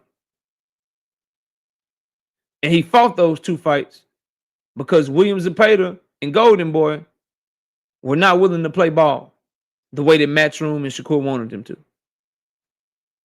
Turkey bailed him out. Shout out to Leo Stage with the 5-piece in the super chat. What do you think about Russell being on the undercard of Tank and Jake? Prospect for Tank next. I think Tank's next moves are Lamont Roach rematch, potentially. I think the winner of Cool Boy Steph and O'Shaquie Foster are in play for him. Or I should say Lamont Roach Pitbull winner rematch. The winner of O'Shaquie Foster and Cool Boy Steph. I think if Manny Pacquiao beats Rolly Romero, that is an option for him. Gary Antoine Russell, I don't think that's going to be an option. I don't think Gary Antoine Russell is going to be an option for Tank Davis. Shout out to Chris back in the super chat with the 5-piece. I appreciate your big time support today, bro. So if Shakur get the T.O. fight, did he take a Tank fight? Y'all always say, why would Top Rank make him fight Shakur over Tank? I mean, yeah, I'd say that, bro. I'd say that if Tank wanted to fight. If PBC and Top Rank are working on a fight and then T.O. decides to do something else. But I need to see that fight get announced, bro. I got my doubts, fam. Hopefully it do, though. It's a good fight. He said, why not Gary? Gary Antoine? I don't think Tank fighting no Gary Antoine, bro. I don't think he fighting no damn Gary Antoine, bro. I think Gary Antoine is going to be trying to unify 140, possibly moving up to 147 soon. I don't think he's fighting Gary Antoine. It ain't big enough for him. If he do fight any Russell, bro, it's going to be Gary Russell Jr. before it be Gary Antoine. They the ones with the history, bro.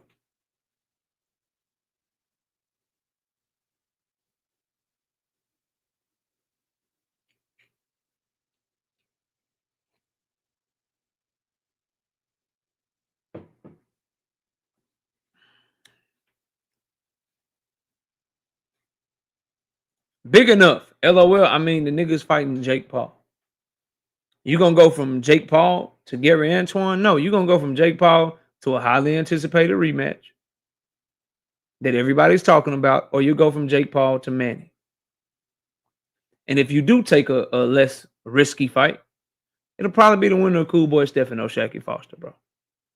That's what's gonna more than likely happen, fam. Anyway, moving on.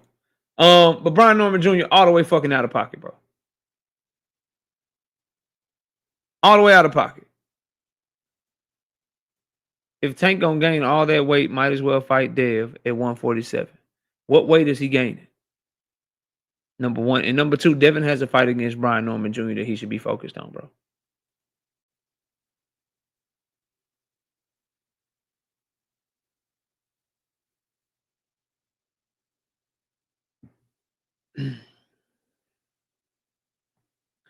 But Brian Norman Sr., quit hating, man, just because you ducked Jerron Boots in this, bro. Quit hating just because you ducked Jerron Boots in this. Moving on. Let's talk about Shakur for a little bit. He said he got to grab this top spot. I want it so bad, I'm about to grab it. That's what he said.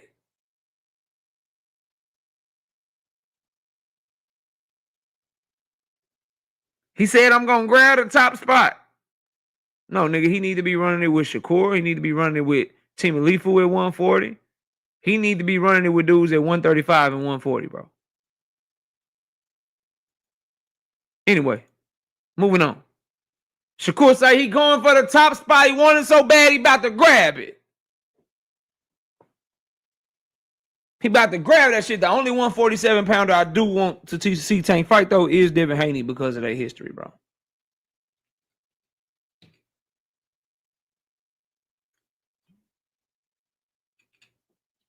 Again, I want y'all to notice nobody's hit that fucking link.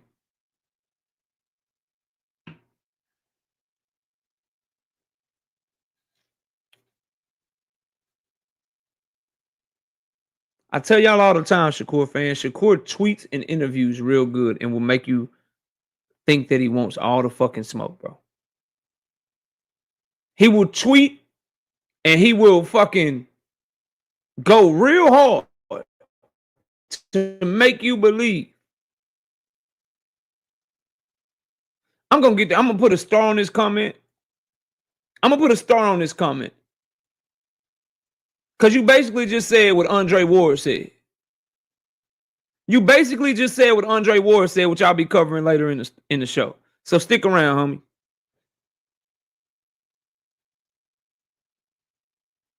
I'm going to keep saying this because it remains to be true. Wake me up when Shakur actually makes a move that shows he wanted so bad. I'll repeat that for y'all. Somebody wake me up. Tap me on my shoulder. Wake me up, bro. When he makes a move that shows he really wanted like that. Because as long as he continues to align himself with people that put roadblocks in the way of him getting the fights that he claims he wants, I'm not buying that shit, bro. Tune with the 5-piece. No biscuit in the super chat. You see these goofies keep throwing Haney in the mix? This man at 47 and Shakur at 35 with Tank. But Tank scared of Shakur and Haney. These dudes, yeah, they, you know, Haney fans gonna Haney. Haney fans gonna Haney. We cannot ignore how hard it was.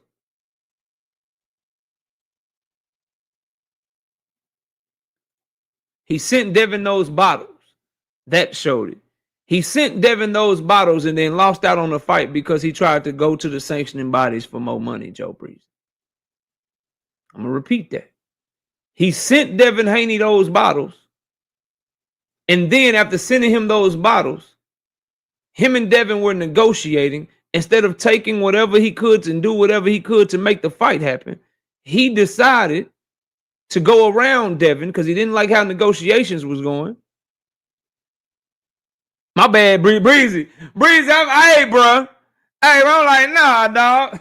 I'm like, nah, dog. That was a joke. My bad. I couldn't detect the sarcasm in your I'll catch on to how you comment. I'll catch on to how you comment, bro. My fault. My bad, big dog. I'll catch on to your flow of your comment. I learned when you're joking and when you're not, bro. My fault. I'll learn to detect your sarcasm a little bit better, bro. I got you. You were being sarcastic with the joke. But yeah, the point I'm making, bro, is wake me up when that shit happen. He the king of talking a real good game, bro.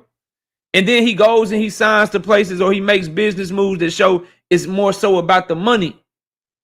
It's more so about that guarantee than it is about actually getting the fights that he claimed that he wants that's going to build all this legacy and shit for him, bro.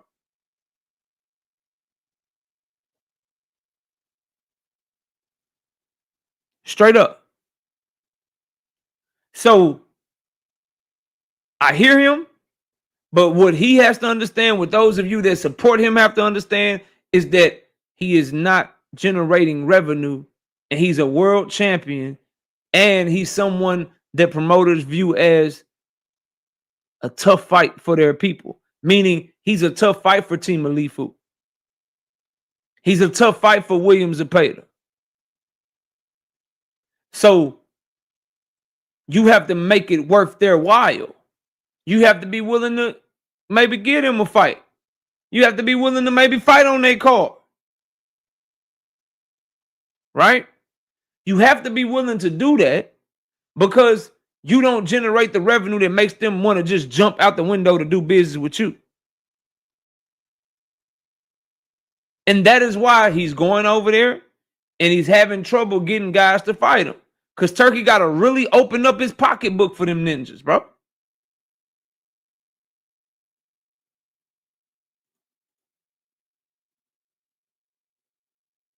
You're not understanding what I'm saying, young man. Just listen to what I'm saying to you, bro. We're not even talking about being the top in the division. We're talking about getting the fucking fights, bro. Dean, what up? Talk to me. Hey, KO, I mean, since you want a topic, I just wanted your perspective on the Twitter back and forth, but just one particular part. Yeah. When Shakur told Tank, it ain't never been personal with you, bro. It was all business. But Shakur also said before, a couple months ago, it's deeper than boxing between me and Tank. So he said that Gervonta was ducking him. Then he said Gervonta Davis wasn't ducking him. Then he said he did know. Then he said he didn't know. Then he said he was chasing greatness, but then he said he was chasing a bag. So can you just speak on that since you on the top? Because he said that it's all business, and you let Dankfather and everybody say, y'all don't listen to the fighter and what they say. That's what they tell us. So Shakur said it was never personal with Gervonta. It was just business. But before he said it was deeper than boxing. It's deeper than boxing between me and Tank. It's personal. Yeah. That's all, KO. Salute. Yeah, I respond to that. That's a good question. My response to that is very simply.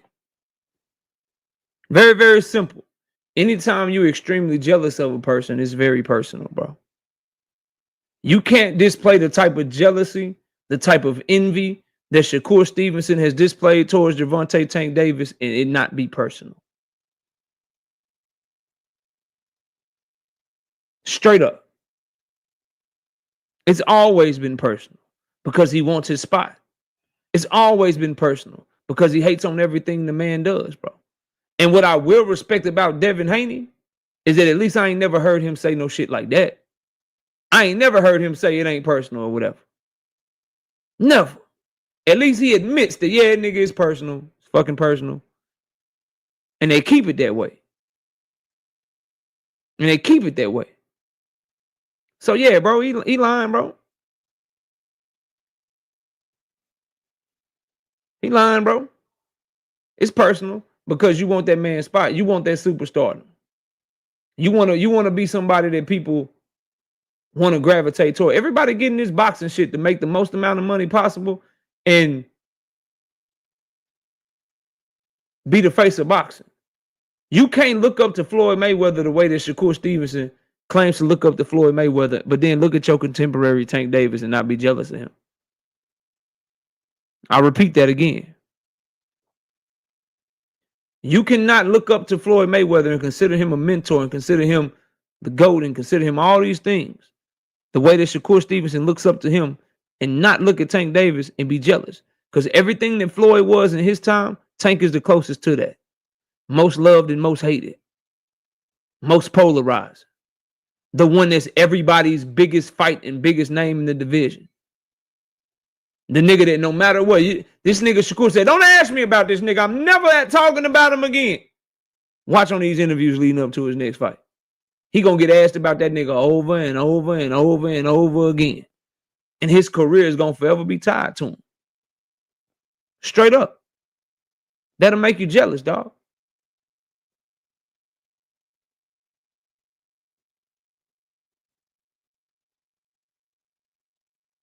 It'll make you jealous, fam. And it's cool, but yeah, it was very personal. And I'm not saying it shouldn't be. That's the problem. Like, no, it should be personal. They should be all taking this shit personal. This your life. This boxing. This is what it is. It's supposed to be it's supposed to be personal. Straight up. I didn't say Tank is close to Floyd's aura. I said he is the closest thing to him. He's definitely closer to him than Shakur is. Nigga, that's the point. Y'all trying so hard. Y'all trying so hard. Nah, I'll give you an example, right? Being competitive is not being jealous. Shitting on someone for doing exactly what the fuck you admitted you would do too is jealousy. I'll repeat that for you, dog. I'll repeat that for you, big dog. And not big dog, Willie. I'm talking to Dank Father. Simply just being competitive and wanting to beat someone is not jealous. But hating on someone because they got something that you wanted for yourself is the definition of jealousy. Yeah. Yeah. Take that in your pipe and smoke it, homeboy. Take that in your pipe. Take that in your pipe and smoke it. When you shit on a move that Tank Davis makes, but then you try to make that same move, nigga, you jealous. When you about to fight Frank Martin and it's the great fight, it's a good fight, it's a great fight for the people. But when Tank is about to fight Frank Martin, it's a trash fight. Frank is an amateur. He's garbage. Nigga, you jealous. When Tank ain't never fought nobody and he ain't never done nothing for boxing, but you say you about to run it with Ryan Garcia after Team Alifu, who Tank already made quit. When Tank do it, it was trash. But when you about to do it, we should respect it. Nigga, you jealous. Get the fuck out of my face.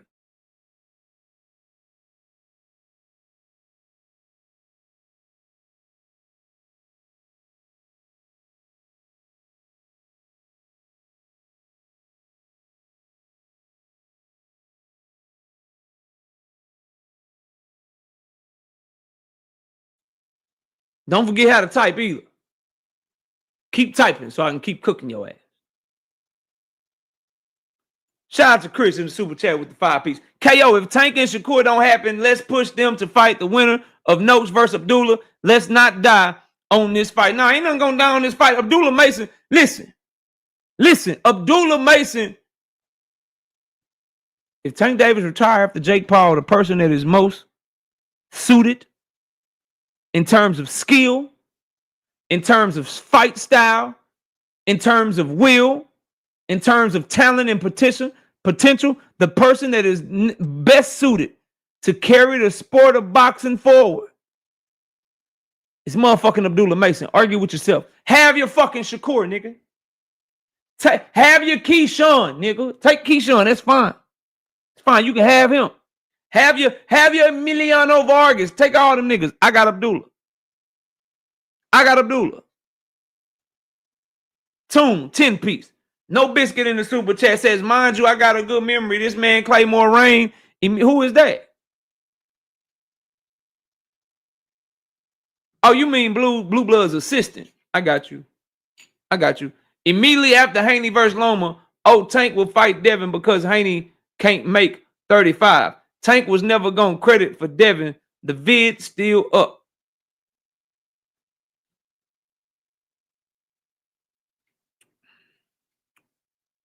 That's diabolical. That's diabolical work right there, bro. Big Dog Willie, 2-piece. No Biscuit in the super chat says, Tank of Maniacs, remember, Tank is ducking Roach. Facts. Salute to Big Dog Willie with the 2-piece in the super chat.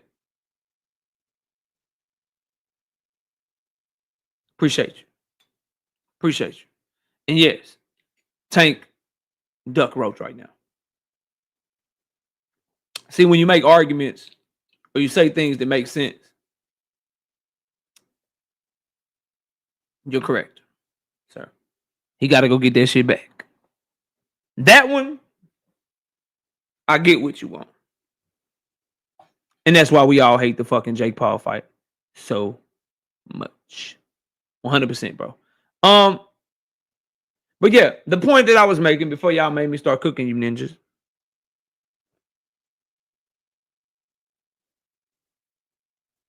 See, bro, spinning a narrative means lying, bro.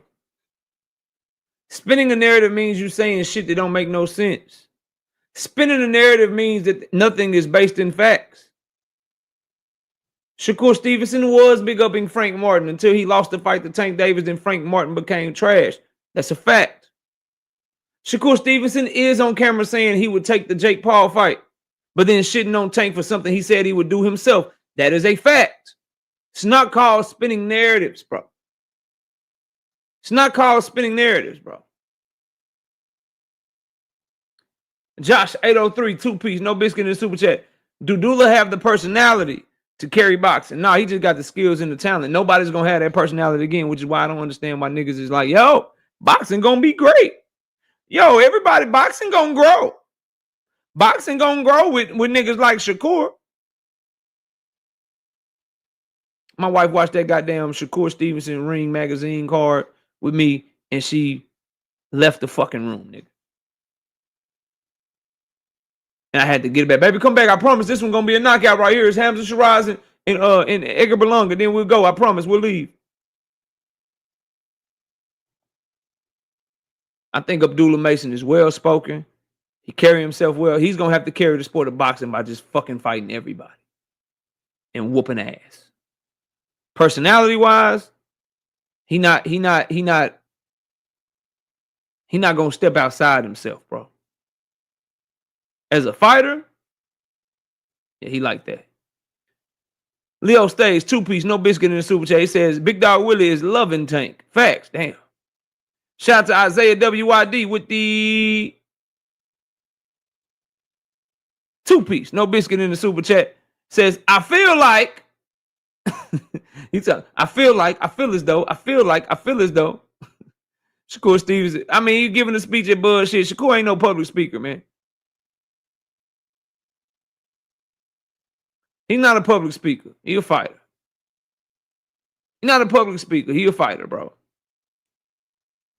But he's a fighter that's saying he's going to grab. Grabbing is an action, bro. In order to grab your number one spot and grab the spot, you got to go get these fights made, bro. You got to go get these fights, bro. Because you're depending. Y'all don't understand where I'm coming from, dog. Like, the nigga is depending on the generosity of Turkey to him and the generosity of Turkey to who he want to fight. Because by going to Turkey, he's making it a go-between, bro. He's making it a situation where instead of just going to whoever has Team Alifu signed or whoever has the fight that he wants signed, instead of just going to them, he's putting Turkey in the middle of it, and people ain't wanting to deal with Turkey the way that they used to because Turkey's plan is starting to come into fruition. Niggas is starting to realize, sad but true, and a little too late because you should have seen it coming. Oh, you trying to steal my fighters. Oh, you trying to put me out of business. Oh, you not just here because you love the sport and you want to pour a bunch of money into the sport. It's actually an agenda that you have at play. And as more and more entities within boxing are starting to see that, people ain't as quick to just, I just give you my fighter for one fight. And then you get his belt snatched up off of him, and now that fucks up my business moving forward. Because Bob Arum, Top Rank, ain't just thinking about Team Alifu at 140 pounds. Nigga, they got Keyshawn Davis there. Raymond Muratalla will be moving up soon. Abdullah Mason will be moving up soon. So they got other people to think about, bro. So if you Shakur, you need to be positioning yourself to where there's no middleman. You going straight to the plug, so to speak, for lack of a better term. The only way you can do that shit is if you big dick swinging and you got all the numbers in your favor and you the man for real. But when you fighting on undercards and you got to go to another country to get your shit up, get your shit off, bro, and you get your money because of a nigga's generosity. Y'all don't understand how big of a point or how important that is. He makes the millions that he makes because Turkey is just saying, here you go, bro, I'll be nice to you. Not because niggas is like, yo, this nigga is such a star. We about to have so many people watching this fight. I'm just going to give him this money because I know I'm going to get a return on my investment. You got to move different because eventually somebody ain't going to cave. And you're going to end up fighting Joe fucking Cordina. And remember this too. Remember you heard this shit here too because I'm going to say this. They already had a signed contract between Shakur and Joe Cordina. So if the fucking Team Alifu fight fall through, don't be surprised if they don't revisit the Joe Cordina shit. Just remember that. Just remember that, bro. Chris, 10-piece, no biscuit in the super chat. With this Jake versus Tank fight, I think casuals want to see him get knocked out, not survive with an elite boxer. So why would I invest my time in a guy who can't KO Jake? If you're talking about you as a fan, that's your prerogative. If you're talking about a business, I can think of probably 20 to 40 million reasons why. Those 20 to 40 million reasons are the people that'll be streaming that fight when it happens and why you would want to do business with Tank after that. If you're talking about it as a fan, bro, that's your prerogative. Me, myself, I'm waiting to see, okay, nigga, what's next? Am I fucking with it or not? Everybody's a case-by-case basis with me. Highly critical of Shakur versus Joe Cordina. Team Alifu versus motherfucking Shakur will be a great fight. Highly critical of Devin Haney and his performance against Jose Ramirez. I love the performance he had against Regis Prograis. It's a case-by-case basis. So as a fan, you got to decide, are you going to ride and die with a nigga no matter what, even when he wrong? Or are you going to be a fan, still call them out on their bullshit, still criticize them when necessary, and still push for them to fight the people that you want to see them fight? So that would be something you got to decide for yourself, Chris. But as a business, everybody going to be, can we please get into Tank Davis business after this Jake Paul fight? Everybody, bro. Everybody going to be, we want to put Tank with our fighter. We want to do those types of numbers that he just did with Jake Paul. We want to see if we can get 10 to 15 million people streaming and watching our fighter too. Yeah. Yeah. Straight up, bro. So as a fan, that's for you to decide. As a business, you would invest your time and your money in the Tank because it's big business, bro. We got NHA2 5-piece. No biscuit in the super chat. Tank shitted on Bud for taking the money fight with Canelo, only to do the same with a fake boxer. Jealousy it is, I guess. No, sir. Not the same thing. Not the same thing. No, sir. No, sir. Not at all. Not at all. Tank was already getting money. He was already getting money, bro. Number one. Number two, and most importantly, Canelo and Jake are not the same. Canelo and Jake are not the same. Canelo is somebody that Bud Crawford was fighting. I don't believe Bud was fighting for money. I disagree with Tank on that. Was it a money grab? Yeah, he wanted as much money, but that nigga was coming to win. Jake Paul, this is not a real fucking fight. It's an exhibition, bro. I don't believe them boys coming to fight for real. I hope I'm dead ass wrong, but I don't think they're going to fight for real, bro. Straight up. But that's not the same thing because Jake and Canelo are two different people. See, that's different. When you shit on Tank for fighting Jake and you would fight Jake too, that was the point, bro. Not when you shit on somebody for fighting Canelo and then you go fight somebody completely different, my nigga. It's not the same thing. Nice try, though. We got Big Dog Willie with the 2-piece in the super chat. KO, what round would Jake Paul get the steel chair? Nothing. That's why you're going to owe me push-ups. It won't happen. That's why you're going to owe me push-ups, bro. Yeah, what's up, Boxing Taylor? Hacker, what's up? What's up, man? Hey, so I wanted to make a comment, right, about something you said earlier about Tank's people saying that Tank fights nobody, then they fight the same people he fights after. No, I'm not doing that today, bro. The debate is in the title. Okay. Unless you hear, when I open up the panel, because it's looking like I'm not going to get no smoke because nobody really believes what they say. When I open up the panel, we have everybody up here and you want to talk about like a specific topic, that's cool. The only debate that I'm willing to take today is people that are trying to prove that I'm a Tank Davis fanboy. Okay. If you're not trying to debate that, then I'll catch you on the open panel, bro. All right, I'll catch you on the panel then. All right, salute. Salute to my dog, Boxing Hacker. Slim pickings out this bitch, ain't it?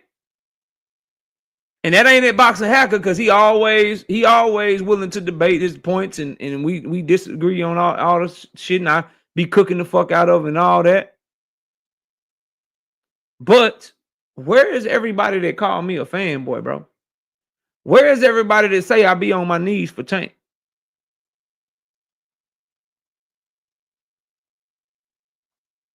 Where y'all at? Crazy, right? We've been here for almost 2 hours. Nobody's hit that shit. Nobody hit the fucking link. We've been here 2 fucking hours. Niggas got time to make videos, make live streams, talk shit in chats, come under my comment section, say all kind of weird shit.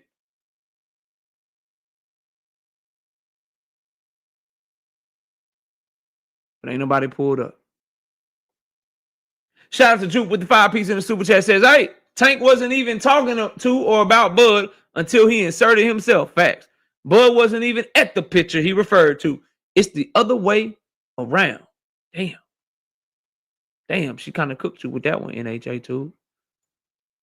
Chris with the 5-piece in the super chat says, KO, you said you was a diehard Floyd fan, but fell off. So are you close to that with Tank? No. If Tank starts fucking mistreating fighters, if Tank Davis starts becoming everything that he hates, like Floyd hated the type of promoter Bob Arum was. He hated the type of promoter that Golden Boy were and shit. He hated promoters. He was the anti-promoter, pro-fighter type of nigga. Then he got in a position of power as a promoter, and he did the same shit that he hated. That makes him worse, bro. That makes him worse because he took advantage of people's trust in him. He took advantage of his status as a legendary fighter, and he took advantage of fighters, shelved fighters, put fighters in bullshit deals. He did all the things to fighters that he hated having Bob Arum do to him. When you become the shit that you hate, I'm not fucking with you. And as you find out that, oh, he's narcissistic, he's a backstabber, and he's trash. Nah, bro. Hell of a fighter. The GOAT of my generation. The best fighter I've ever seen. Trash ass human being, bro. Trash ass human being, fam. Corbin, you a little too interested in people's sexuality, bro. You're a little too interested in people's sexuality, bro. I need you to chill, fam. I'm gonna need you to chill, fam.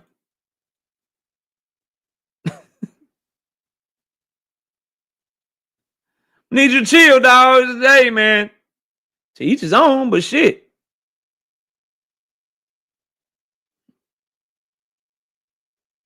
To each his own, bro. But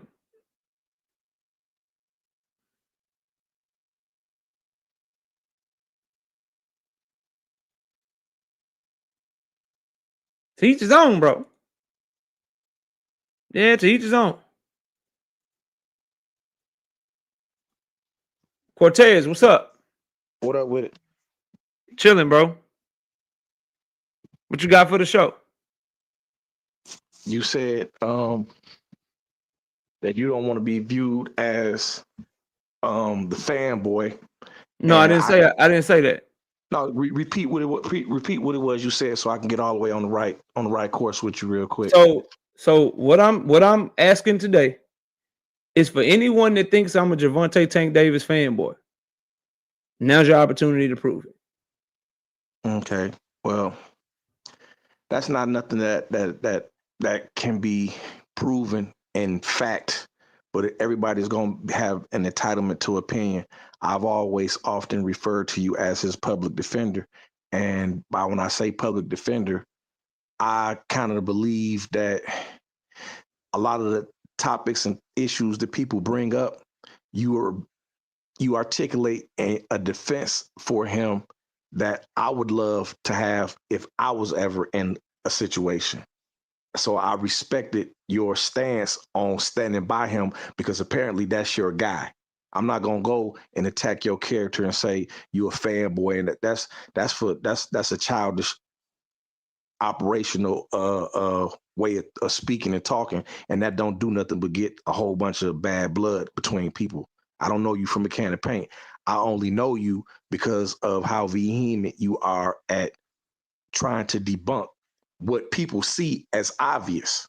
That's like if you my attorney and everybody seeing me kill somebody, but you able to get me off and I'm able to beat the case in court. I look at and view you as a public defender who is skilled and capable enough to get me off on a case. I mean, that's a backhanded compliment. I mean, that's a very backhanded. Like, so a public defender, which since you don't want to use fanboy, we can talk about that. What have I defended him on that was not objective, that was not fact-based, that wasn't me debunking someone lying on him? When have I ever defended him and he didn't deserve defending? I guess is a better question. Okay, what we'll do right here is we'll take the last 6 or 7 fighters that he's fought versus the last 6 or 7 fighters that we wanted to see fight. That's not what I asked you, Cortez. Okay, I asked you to give me an example of me defending him when he didn't deserve to be defended. When have I defended him against something that's indefensible? Because a public defender, you just got to take the case, whatever they give you, whatever the people throw at you, you got to take it, whether they're guilty, not guilty, whether they got video evidence, whatever, you got to defend them no matter what, because you're a public defender, right? Me, I don't do that. If he is dead ass wrong, I say he dead ass wrong. If he misstep or he do something wrong, I say that. So I'm not a public defender at all. In order for me to be a public defender, I would need to have an example, at least one example where I defended him and he didn't deserve defending. I defended him against something indefensible. To use your analogy, he committed murder. Everybody knows he committed murder. Everybody knows that he stabbed this person in broad daylight. It's on camera, but I'm still up here defending the murderer, even though everybody knows he's guilty. Give me that type of example where I've done something like that. Okay, what was your stance on when Coach Ford said on the Marco show that why would we fight Shakur because he's not going to let us do what we do? So in that case right there, it's like we've all been able to say the whole argument of what everybody's been saying is he is avoiding all the top fighters, and the excuses keep on coming to a defense of what have these fighters done to deserve a fight, but what did the fighters that he fought deserve to have a fight? You too smart, you're too intelligent not to be able to see the other argument. And I've seen you play devil's advocate before because you're good enough to argue whatever side of the case that you want to argue and prevail because you that good with your wordplay. But the fact still remain is this right here. Tank done dodged a whole lot of smoke and you've defended him and you've made it seem like you have made a lot of his actions that was real whole shit. You defended it. You stuck to his defense. So the action that you're talking about in particular is what Calvin Ford said. Why would we fight Shakur? That, and then there's a multiple other things because after let's go example by example. So you said I defended him when Calvin Ford said that. No, I can't say that you did defend him. So then why did you use that as an example? Because if you want to know what I actually said, Cortez, I said the reason you would fight Shakur Stevenson because he's your biggest legacy fight and he's your biggest money fight all at the same time right now. As a matter of fact, not only did I say that to Calvin Ford, I said that to Gervonta Tank Davis directly, and it got him in his feelings so much to where he lashed out at me. Were you aware of that? Just vaguely aware of it. It was just brought to my attention. I didn't like how he but you know why he lashed out? Because when the reporter asked him, when the reporter asked him why is he gonna fight those fights, and his answer was, why should I fight those fights? I did a whole video explaining why you need to fight these fucking fights. So that's a bad example because it's just blatantly false. I think you have an idea. I think you have an idea of me, homie, that's not fucking true, and I'm willing to prove it. So I just disproved that one. Do you have another one? Listen, what I'm trying to say to you. back when he said that was well over a year and a half ago. What I would like to have known was what was your stance on it then? I said it then too, and I said it again. I'm talking about what he just said in the press conference with Jake Paul on Monday. I remember that. I'm aware of that. I'm aware of and that. when Calvin Ford, Shakur fans is in the chat, somebody let him know. A year and a half ago, every time people have said that Tank don't need to fight Shakur or Shakur don't bring nothing to the table, all the Tank fans in here, all the Shakur fans in here, let you know. I said, hell no, that's not the case. Nigga, we need that Shakur fight. Just, they'll tell you, I'm not even looking at the chat, but they'll tell you right now. So again, I need another example because that one's not true, bro. You got an idea of me probably based on other content creators that you listen to. Maybe based on other people you might be cool with, but you got an idea of me, homie, that's just not true. And that's what this live stream is about. So I appreciate you coming up here, but I need another example because what you just said is not true, bro. I've listened to you talk on your own, and I'm listening to you when you used to talk. Now this was like vaguely, like years over the last maybe the last 2 years and stuff. When I got up on your channel and stuff, then I started to listen to you, and I was like, it's a pretty much Tank dominated, Tank biased type of channel and stuff. And I was just like, okay, yeah, you know what? And then I was listening to you more when you was moonlighting on BFTV on Best Fight the Best. You know what I'm saying? When you a guest on there, it's a little bit more entertaining and stuff. You know what I'm saying? Yeah. Because you're a very skilled debater. You know what I'm saying? I got to give you that. Your sword appreciate that. Your sword stay polished, and if somebody don't know what they talking about, you definitely go. Even if somebody has like I said, you could be defending the problem in the argument, but you know how to articulate and talk so well that your talking points can often frustrate somebody that knows what they talking about, but just don't know how to properly eloquate what it is they saying. I got you, but no, I totally understand what you're saying. The thing that I take exception with, though, the thing I will not ride with is I don't defend anybody bullshit. So if you lying or you capping or you out of pocket, I'm not defending you no matter how big of a fan I am of yours.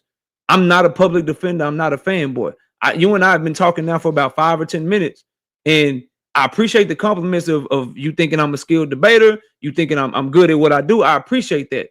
But yet and still, no one can give me an example of me being fanned out or not criticizing Tank when it's justified criticism, not giving props to his ops when they deserve props. Like, bro, I don't do that shit. And that's why you couldn't give me an example.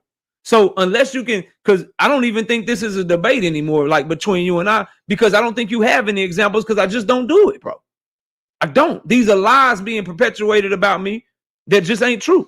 And that's what this chat is for. You've been the only one. I've been live for 2 hours, bro. I know it's a lot of people that don't like me. Somebody other than you could come up here and say something other than what you said, bro. And they haven't, because it's just not true. So I do got somebody behind you, Cortez. I appreciate you pulling up, fam. But let me see if somebody else behind you got a little bit more smoke, bro. All right, got you. All right, salute to you.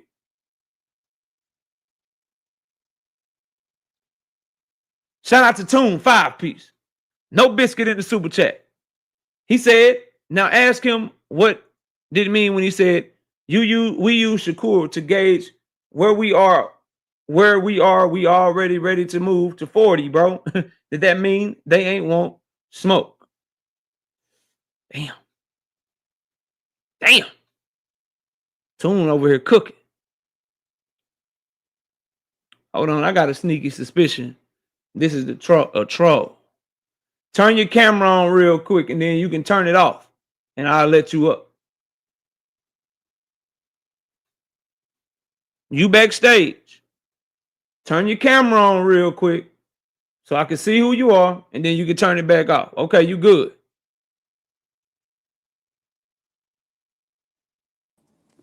How can I help you? What's up, gang? How you? I'm chilling. What you got for the show? Man. So I think the first thing to prove that you're a fanboy of Tank is the fact that you even got to ask this question. And when That's you stupid. confront, cool, that's stupid. Cool. But let's start here. What's your definition? What's your definition of a fanboy? No matter what a person does, you would justify what they do. And And I listened to you a few weeks ago, and I heard the disgust in your tone when the fight was announced. And I said to somebody, I said, KO gonna flip in a day or two. He ain't gonna stand on this. And a day later, you said that what Tank was doing was genius, and he's about to prove to us that he's a genius, and nobody knows what the real play is here, right? So that's when I was disappointed because I gave you credit for standing on that, but it was only for a day. And something What that am you I not? said, What am I not? What am I not? So let so me let tell you me how tell let me me let how you. I flipped when I'm still saying to I this just day well, because I just the fight is fucking trash. And because you on top of the fight being trash, it's only just a good business move. It's because trash because inside the ring, but it's a good business move. How is that? because How is that me because flipping? because after admonishing it, you turned around and gave him and tried to find a sliver of credit for him where none should be given. None. None. Because exhibitions aren't. Anybody that can get 20 million to 40 million people to watch them, anybody that can do a job where they get to make 20 million to whatever $1,000,000 he's making, that deserves credit. How the Who? fuck Tank? am I giving him credit he don't deserve, bro? Because Tank already got the clout. He don't need Jake Paul for clout. Tank has When did unfinished I business. mention clout? I'm Tank. talking Oh about wait. money. Let me finish, bro. I'm talking about Tank. money, bro. Cool. Whatever. The money ain't the issue, bro. The money's not You the just said issue. I was talking about Because clout. I'm because I talking just said about it. money, fam. Because you talked about it being a genius business move. There's nothing It genius is a about it. genius It's a, business move. it's not. It's If a you're weasel. gonna It's go a from it's a pay-per-view weasel move. fighting to free TV, you It's a need to make it weasel. as big as possible. It's That's a a great weasel. move. It's a From a weasel duck. business perspective, It's a it's trash weasel. from a legacy standpoint. It's It's a trash from an weasel. in-the-ring perspective. It's a fucking car wreck. It's Is my exact KO word. KO How KO. am I It's a being a fanboy if I KO. say, yo, this fight is gonna be watched, but it's a car wreck, meaning nobody wants to see it. But I just saw you in your car when you turn your camera on. You don't want to see nobody get hurt here for But what boxing. you're You doing don't is want to you watch no creating fiery car wreck. But if you you drive creating by a fiery car wreck right now, I bet you turn to your left and you look at it. because you're That's what this creating fight is. because How is what you're that me doing being a is fanboy, bro? because you're creating a sliver of hope to give somebody something to look forward to. And as fans, we shouldn't care about how much money they make. We should care about the product they're giving. And this is a bullshit As an product. analyst, it And is my wait a job minute, to KO. Wait a predict minute, bro. fights. It is my job to predict how the business of boxing is going to move. It is my job to predict how good a fight will generate revenue. It is my job to do all of that. And I What was your refuse to what was not do my fucking job just because y'all want to take it as me let me ask you taking up for let the me fight. let me The let me fight ask is you a question. fucking trash, bro. All right, let me And ask it you a been question. trash. Let me ask But you a it's question. gonna do big fucking business. Did you You think realize I said the exact same thing about so Canelo versus Crawford. No look, one was brother, calling me a you fanboy of say them though. you say click the link, and what you're doing is when you feel yourself back to a corner, you overtalk me, bro. I'm Let's not talk back like into a corner. I'm let's talk cooking to it. you. Let's talk. You're not There's a cooking me. You're difference. not letting me. You're not letting me talk. So my other question is, right? You made a statement about 2 weeks ago. You said, Gervonta, you're proving your haters right. Right? That's what you said. Mhm. Yeah. Is he proving the haters right, or is he proving his fans wrong? Because everything the haters, the quote unquote haters said that's happening is now happening. And y'all scrambling like mice trying to figure out a way to defend it. Nobody's hating on him. We've been telling the truth about him for a long time, and y'all been playing lawyer trying to defend this shit, and them chickens coming home to roost, and ain't nothing y'all could do about it. He look like shit right now. And just stand on it like, yo, you look like an asshole, and hold him responsible for what he's doing. What he's doing is bullshit. He got on Twitter and told Shakur that I'm never fighting you because I'm not giving you a payday. But you'll do business with a racist who's up there calling you an illiterate woman beater. What's that He said about? I'll He never told do Shakur, business. I'm never gonna give you a He payday. said I'll never fight you because I'm not helping that side out. And he said, I'm never giving you a payday. That's what he said. He So said, whose job is it? so Whose after he job is said it to that, make sure they're not doing business KO, with somebody that he don't want to do business KO, with? after he said that, you put out a video and said, oh, Shakur said he never gonna fight Tank. No, say why he I said it. The didn't. reason, You're not yes, gonna you you're not gonna did. lie on me, bro. Yes, you If did. you You lie just on did me it, again, you're KO. getting out of here. I did not do You that, bro. listen, do what you gotta do. But you said it the other day. You You're made it a lying, Shakur. bro. Bro, you made it a You're Shakur lying, problem. It's a fam. Tank problem. Tank said he wasn't gonna fight him, and then you turn around and put it on Shakur. Because I Shakur didn't said I'm say moving. Shakur said he wasn't gonna fight Tank. Shakur said I'm moving on with my I business, didn't say and that you at and you all, and bro. you and you and you highlighted that I comment. didn't say that at all, Yes, bro. you did. You could go play the I didn't video and say do that at that all. shit You're though, lying bro. on my name. You You got could one go more play. time. You could go play the. Matter of fact, you got no more time. Now I'm gonna put you backstage, bro. I'm gonna put you backstage. Quit lying on my name, dog. I never said that. You niggas can't win a debate, so you gotta lie. Bye, nigga. Bye. Goodbye. Niggas get cooked and then they want to make up lies, bro. They want to make up lies, bro. Oh, boy. So again, as I said before, the fight is trash. The fight is garbage. The fight makes no sense inside the ring. But it's going to do damn good business. I didn't hang up. He did. I didn't hang up. He did. And you were more than welcome to.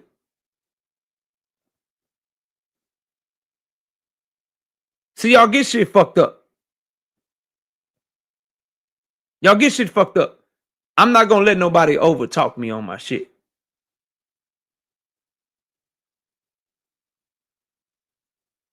Y'all get shit fucked up. All that lying and shit, bro, I'm not finna be lied on my own shit. Go over there to one of them other lying ass niggas and lie on me, bro. You're not gonna lie on me up here. Straight up. Chris, 5-piece. No biscuit in the super chat. He says, KO, I mess with you, but you found out about the live gate like 2 days later. If that was Tank and Jake live gate, that would have been reported day one. What live gate you talking about, bro? What live gate you talking about, bro?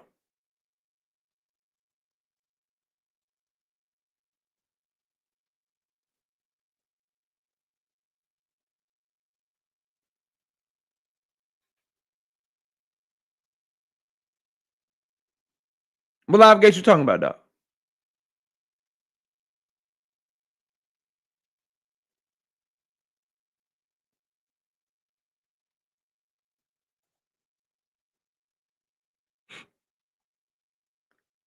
Anybody else? Anybody else, bro? Emotions. Anger, and lies.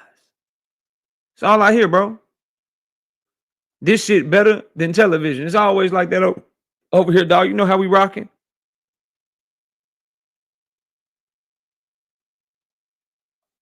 The fact that you say that boxing hacker lets me know that the opposite is true, bro. The fact that you say that lets me know that the opposite is true. Anyway, moving on to the next topic if we ain't got no more smoke. Here we go. Andre Ward thinks we're being too hard on Gervonta Davis. Uh-oh. Let me put my cape on and cap for Tank. Let me put my cape on real quick and see if I can cap for Tank. It'll never happen. Yeah, 2 cents. Niggas be wilding, bro. How you cooking with lies? Josh, I'm trying to let people get it off, but they get emotional and want to lie and shit. Sosco Factory with the 2-piece. So mad because Tank is about to generate millions. No, what's happening is, bro, I'm criticizing what he needs to be criticized on and pointing out what also needs to be pointed out. The fight is fucking garbage and it's trash, and I don't like it and I fucking hate it. However, it's gonna do big business. Look at everybody's views, bro. Look at what's happening. Look at the traction that it's getting, bro. Look at the followers that they have. It's not fucking rocket science, bro. It's not rocket science. But when I say, yo, Canelo and Bud gonna do big numbers, but I don't like the fucking fight, it's cool to talk about both.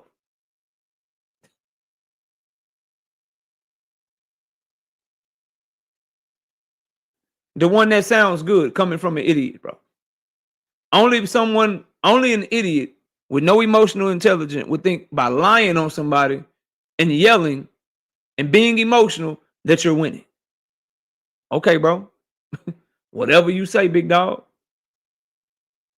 Josh, 803, that's the same person. That is him.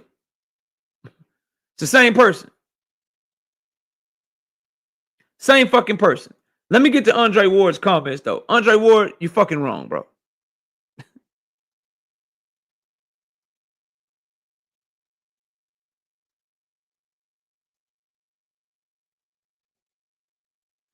No, I'm not. Y'all was lying on that man. A lot of people were lying on him. this is the first time that he's done something that's justified criticism that there is no defense for, bro. But I'm not going to criticize a nigga just because somebody made up a fake $20 million offer. I'm not going to criticize a nigga just because somebody made up a fake rematch clause that don't exist no more. Now, rematch clauses don't mean nothing. I'm not going to criticize a nigga when a nigga claim he want to fight him, but he go sign to another promoter that don't have him on the stable. I'm not criticizing for those things, bro. I'm not criticizing somebody when the person that's claiming they want to fight is trying to publicly make demands when they the clear B-side, bro. Those are things I'm not criticizing the motherfucker for, bro. I'll criticize you when you fight a bullshit fight like this. Yeah, I'll criticize you for that. I'll criticize you when you come at your own fans. Yeah, I'll criticize you for that shit.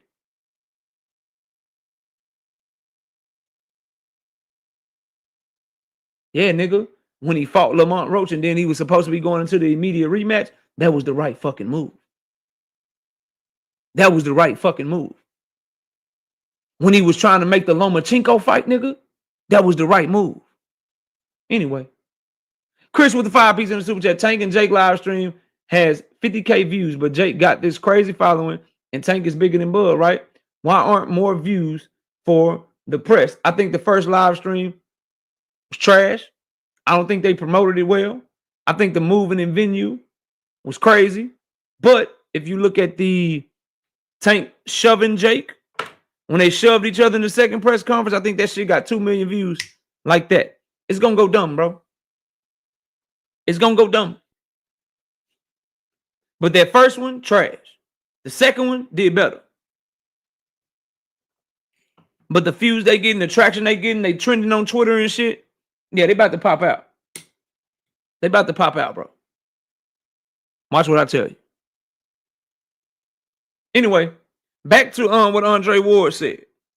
Tank Davis not above the fucking sport. It's the same thing I told him. He deserves to be pushed. As long as he wants to make money off of boxing, make millions of dollars, be in a position to where people want to see him, where he's still fighting, I guess, then, bro, he's going to get held to the standard. You don't get to create your own fucking standard, bro. That's not how this shit works. You do not get to create your own standard, bro. At all. You don't get to create your own standard. You don't get to say, oh, don't hold me to a standard, bro. I just want to fight and get money. Oh, don't hold me to a standard, bro. I'm just here to defend my family. Nah, bro, you want all the shit that come with it? You want all of the support, all of the fanfare, all of the fucking things that come with it? Andre Ward is wrong. No. Keep pushing for this nigga to fight somebody that we want to see him fight. Keep pushing for him to do what we want him to do until he leave the fucking sport. It's that simple. Either fight what we want or you're going to continue to get criticized, bro. You're going to get criticized, bro. And we'll see if you losing fans. Maybe this shit don't do as big numbers as we think. If you do another pay-per-view, maybe you do less buys. And maybe that's the kick in the ass that you need. But whatever the case, Andre Ward always takes this don't give a fuck about the fans approach. He did it in his career. Terence Crawford is like that. Shakur Stevenson is like that. Tank Davis is acting like that. These fighters is acting like they bread ain't buttered through us, bro. It's always fuck the fans. What are the fans going to do for you if you die? What are the fans going to do for you if you get hurt? They're not going to feed your family. They're not going to check on you. But you wouldn't be making the millions if it wasn't for the fans, bro. It's like boxing is the only sport that don't understand that shit, bro. Boxing is the only sport that doesn't understand that you make the millions of dollars that you make. You make the paper that you make. You make the bread that you make because you get support, bro. Because people rocking with you. And if it's not for fans, then you got to depend on an angel investor like Turkey Al-Sheikh to just keep shelling out millions and millions of dollars for your entire career and hope you don't never get tired of spending money on boxing. Is that the future y'all really want?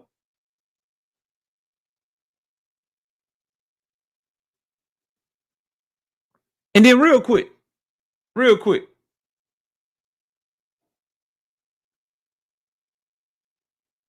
I'll leave y'all with this before I drop the link. Let me ask y'all something. This is about to make a lot of people mad. Am I wrong about calling this shit a trash fight?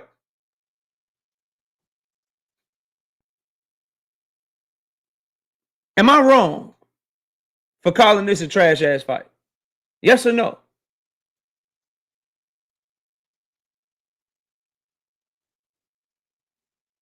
Yes or no? I'm not wrong for calling this a trash ass fight? COE. Who the greatest fighter of this generation?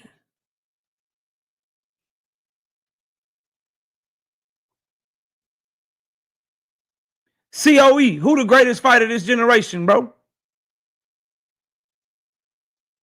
Whole chat. Who the greatest fighter of this generation, bro?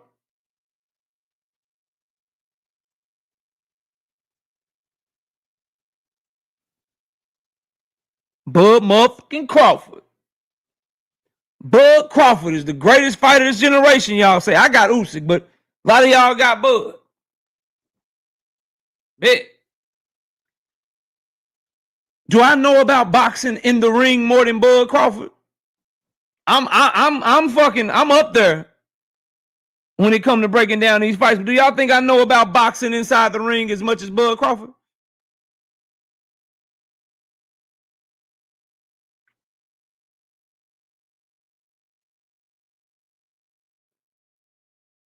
Hell no. Fuck no, KO, you don't know shit.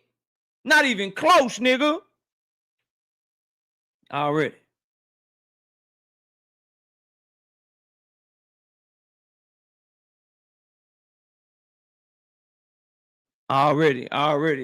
For sure. Hey, I gotta go get some water real quick.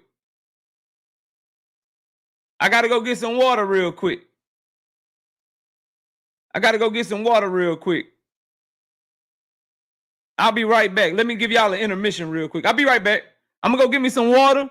I'll be right back. I'm just gonna go get some water. I'll be back. Davis, they just announced the fight. What's your instant reaction to that? I don't know what's going to happen with a 135-pounder going up against a 200-pounder. I think it's not a real fight. Jake just too big. Tank ain't gonna be able to get in from that jab. Jake land one good punch on Tank, it's over with. Jake Paul versus Tank Davis, they just announced the fight. What's your instant reaction to that? I don't know what's going to happen with a 135-pounder going up against a 200-pounder. I think it's not a real fight. Jake just too big. Tank ain't gonna be able to get in from that jab.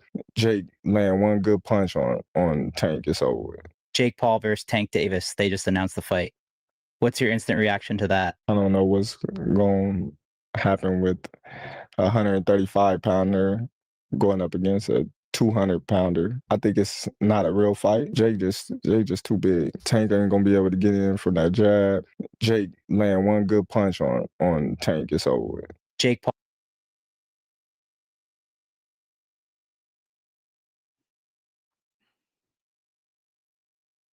He say the shit not even real because Jake is too fucking big. And Tank won't even be able to get inside on him. And as soon as Jake touch him, he going to sleep. So am I tripping? am I tripping? The great Bud Crawford, the greatest fighter of this generation, is saying this shit ain't even real because Jake is too big.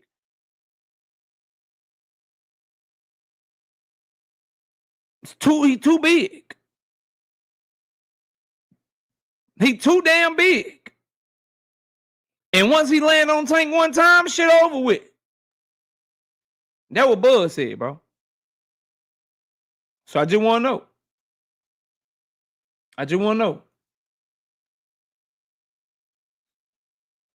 What y'all think?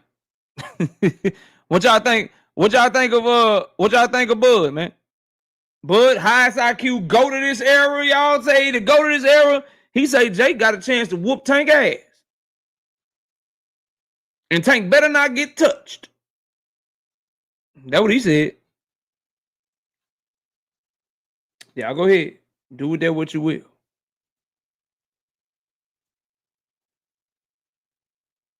Do with that what you will.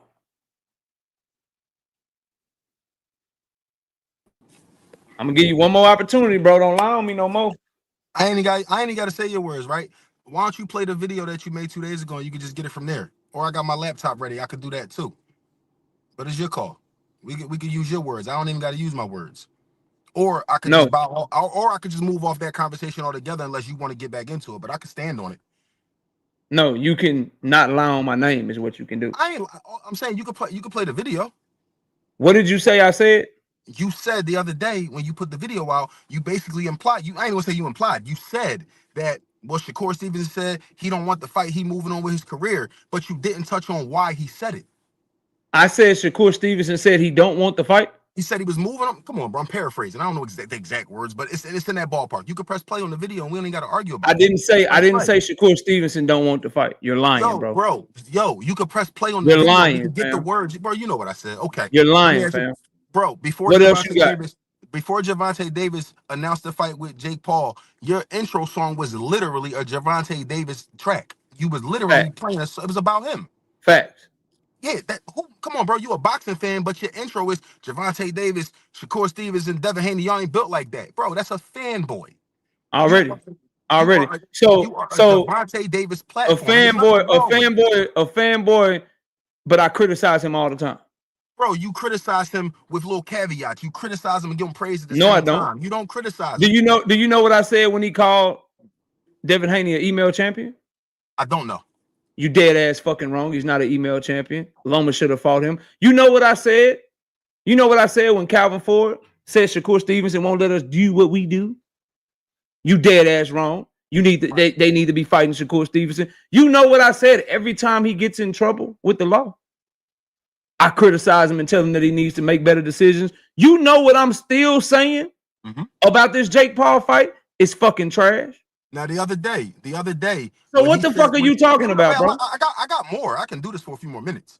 The other day when I'm not going to make fun of it, but when he called you soft on Twitter, I don't got to prove none of your soft ass.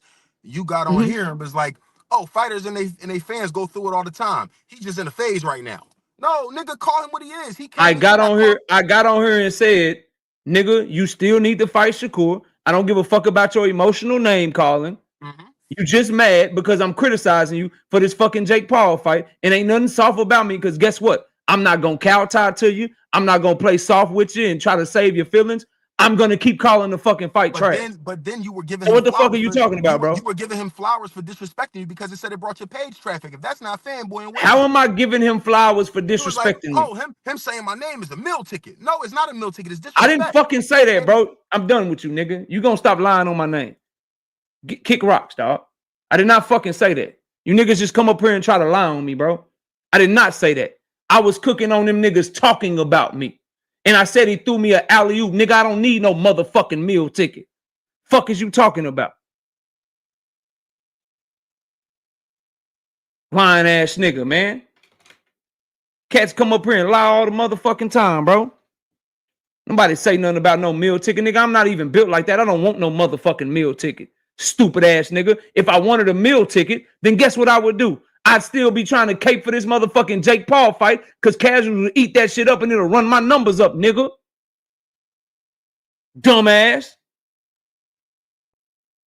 Reaching for straws because you and this bitch cooked. You fucked up out here, dog. Fuck is wrong with you? Who you said he was a meal ticket? No, the fuck I didn't. I said the nigga threw me an alley-oop. And then them dumbass niggas that was talking about me threw me an alley-oop too. That's what the fuck I said, bro. I ain't got to do shit, Prop Dan, but support my family and die one day, nigga. Fuck is you talking about? If you want to have a platform, you make you a platform and you let a nigga keep calling you a liar over and over again and you keep his ass in motherfucking play. And you just let him disrespect you if you want to.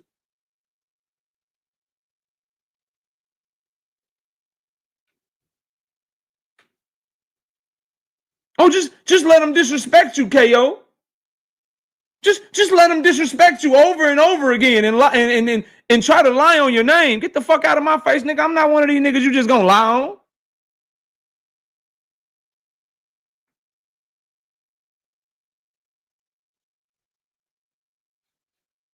Anyway, panel open, bro.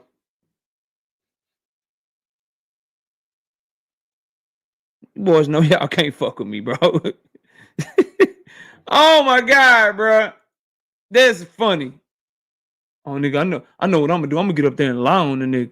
Shout out to Juke with the 5-piece in the super chat. I thought Jake versus Paul, I think she mean Tank, press tour wasn't promoted well, but his haters made up for it by promoting on YouTube. Turkey got a good card coming, and it's tumbleweeds because they don't really give a fuck about that card, bro. That Turkey card with Devin and them on it, that shit gonna start getting talked about after Tank fight. That shit'll be talked about from Wednesday to Friday of the next week. Niggas gonna talk about the Tank shit leading all the way up to he fight November 14th. Then after that, it's gonna be reactions to the fight. Whatever he say in the press conference gonna get spun for like 2, 3, 4 days. Then they'll finally start talking about David Benavidez, fucking Devin Haney, Jesse Bam Rodriguez, Brian Norman. That should have finally probably start getting some play on Wednesday of the following week. It'll get talked about Wednesday to Friday, and then they'll fight on Saturday. Shout out to Kiro Black with the 5-piece. No biscuit in the super chat. Boxing Hacker. I humbly apologize. We found someone worse. All facts, bro. All facts.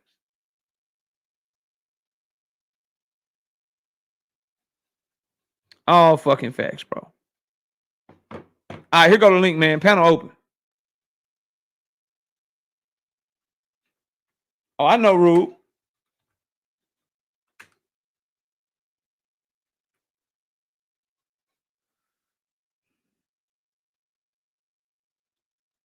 So why don't you just start promoting that, KO? I don't promote anything. I cover the hottest topics in boxing. What I will say is I think that card is much better than the Jake Paul Tank Davis card. What I will say is that the fights on that card is much better, and that as a boxing fan, I'm looking way more forward to the Riyadh season card November 22nd than I am the November 14th card. That's what I will say. As far as what I'm going to cover the shit that people care about. It's that simple. I don't know why I have to tell you that all the time, bro. 2 Cents says, I missed something. What did I miss? Oh, context and perspective with the 5-piece in the super chat. He says, the only thing I don't understand is if Tank's the A side, what is Shakur supposed to do to make the fight? Get the fuck away from people that don't want to do business with, that Tank don't want to do business with. He made it clear. I'm not fighting this nigga because I'm not, that would be helping that side. And I'm not doing that. People are missing that shit. When he reached out to Shakur, it was what? When Shakur was a free agent, he went to Eddie Hearn. See, and I really want to get into this. Maybe I'll be able to get into it Wednesday because I got people up here that want to hit the panel and hit the link or whatever. But people are concentrating on Tank Davis, but not concentrating on the fact that Shakur Stevenson signed back to Turkey Al-Sheikh like 4 or 5 days after his fucking fight with William Zepeda. He never even pursued free agency, bro. But niggas ain't talking about it though. 2 cents. There we go. 2 cents with the 2-piece in the super chat. Are you going to tell people what to care about? Get out of here. Yeah, I agree. Shout out to Chris with the 5-piece in the super chat. KO, you've been pushing this fight more than anyone on YouTube. You was talking about this fight during Crawford versus Canelo week. How? I was also talking about Crawford and Canelo. They are the 2 biggest topics in boxing. Crawford and Canelo don't exist anymore. I'm not pushing for anything by saying the fight is trash. I'm covering it because it's the biggest topic in boxing. Y'all got to learn the difference, bro. I'm not pushing anything. See, everyone's talking about this. Niggas talking about it negatively. Niggas talking about it positively. Some are pointing out only negatives. And then you have me straight down the middle saying, yo, the business of this shit is to be respected. The fight is not to be respected. That's not me pushing for anything, bro. Y'all don't know what pushing for something means. I'm pushing for Tank Davis to fight Lamont Roach in a rematch. I'm pushing for Tank Davis versus Shakur Stevenson. I'm covering this fucking fight because this is what y'all care about. Y'all gotta understand the difference. Me being a fan, man. KO, you got your opinion, and I respect you for your opinion. I love the way you stand 10 toes down.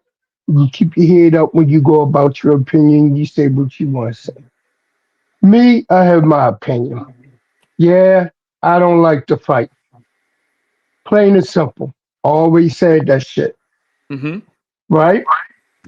Number two, I realize as a fan, I have no power over Tank in choosing what he's going to do.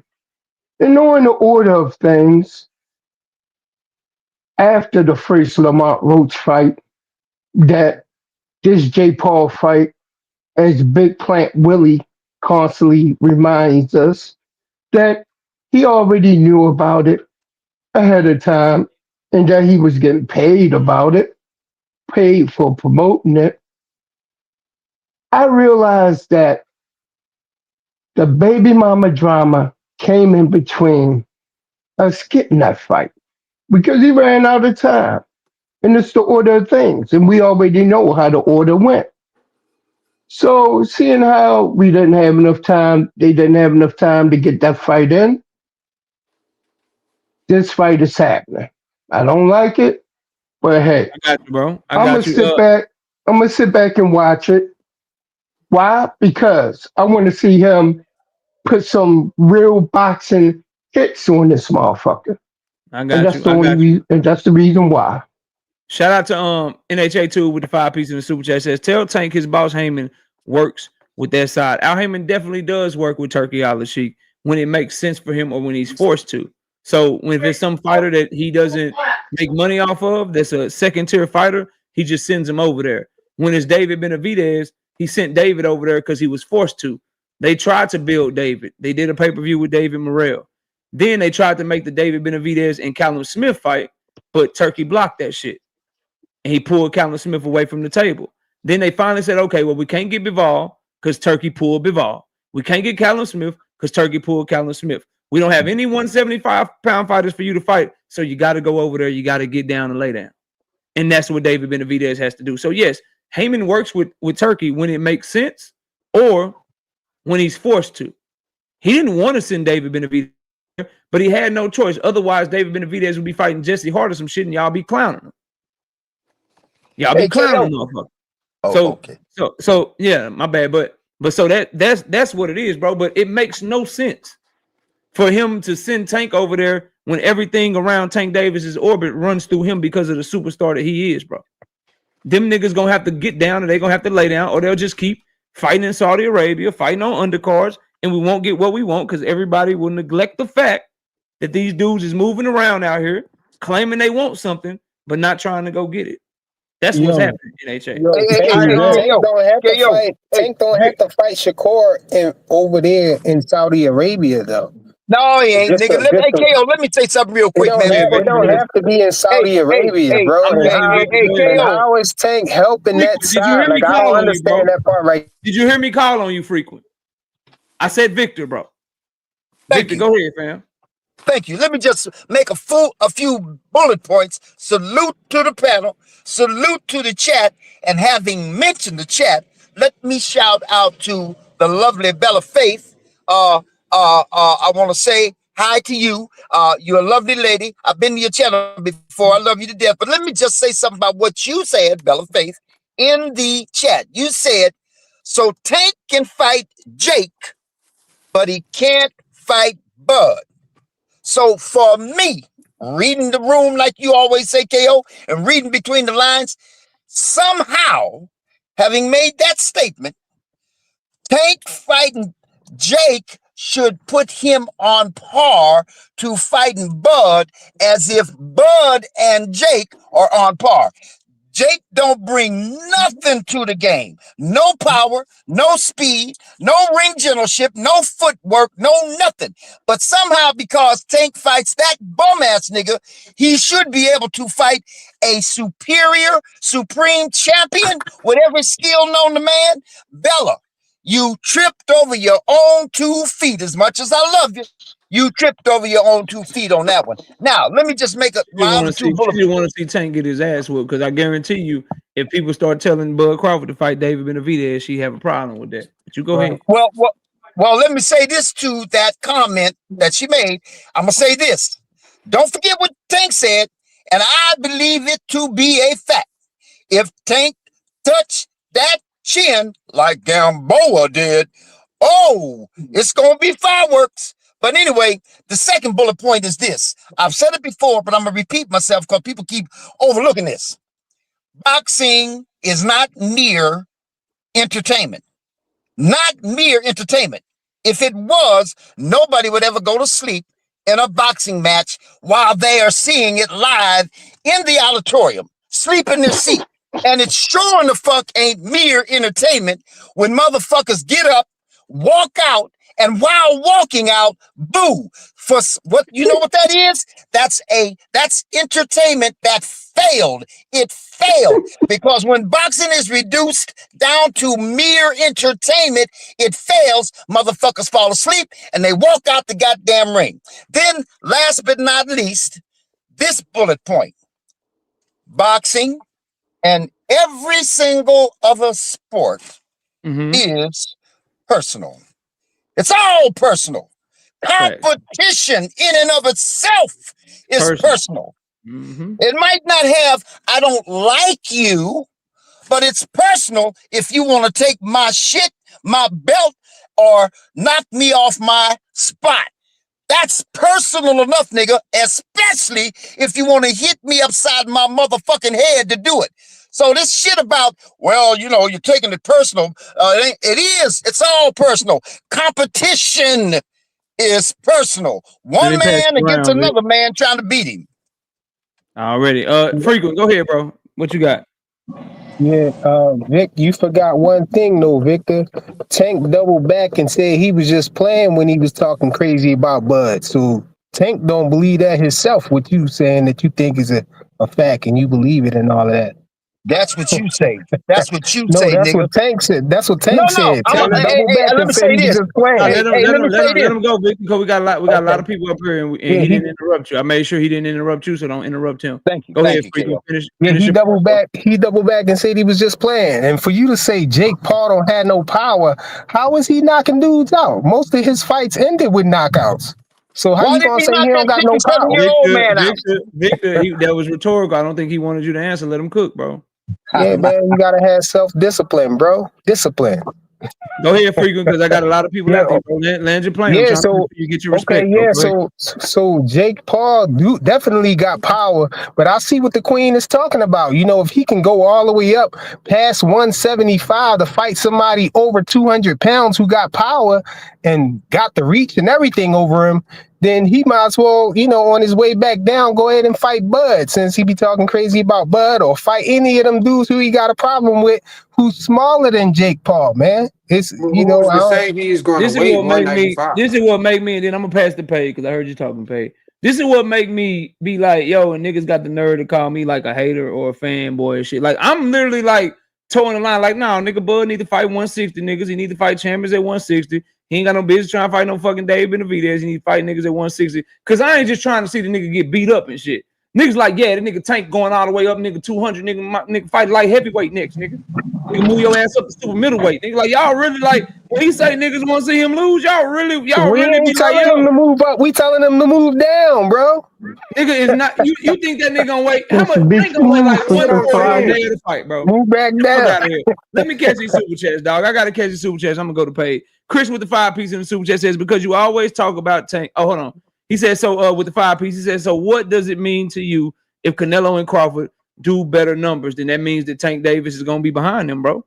Is Tank still the face, or does it hurt his value more? All love. It don't hurt. Like, he gonna do more numbers with Jake than he did with anybody else. It's just that Canelo, Crawford, guys like that, they're gonna have a play, and you have to give it to Canelo because Crawford has to show me that he can do it not as the B side, bro. But Canelo, I'm boxing hacker. I'm going to pay next. This is my stance. You're not gonna change my mind, so don't try. It would be between Tank and Canelo because the A side gets the majority of the credit when the numbers get done. So it has to be Canelo and Tank over Crawford because Crawford has been carried by Canelo to these numbers. He never did numbers outside of Earl, and he never did numbers outside of Canelo. Tank has done numbers on his own his entire career. This is the first time that somebody is seeing eye to eye with him with numbers. So if Canelo and Crawford ends up outdoing Tank and Jake, then you have to give Canelo the nod for this year's Face of Boxing. That shit changes every year. In 2023, it was clearly Tank. In 2024, it was clearly Canelo. Right now in 2025, it's looking like Canelo. We got to see what Tank and Jake Paul do. That's my stance on it. Chris with the 5-piece in the super chat. Because you talk about Tank having better numbers. I just answered your question. Leo coming through heavy, 50 bomb, 50 burger. Pow!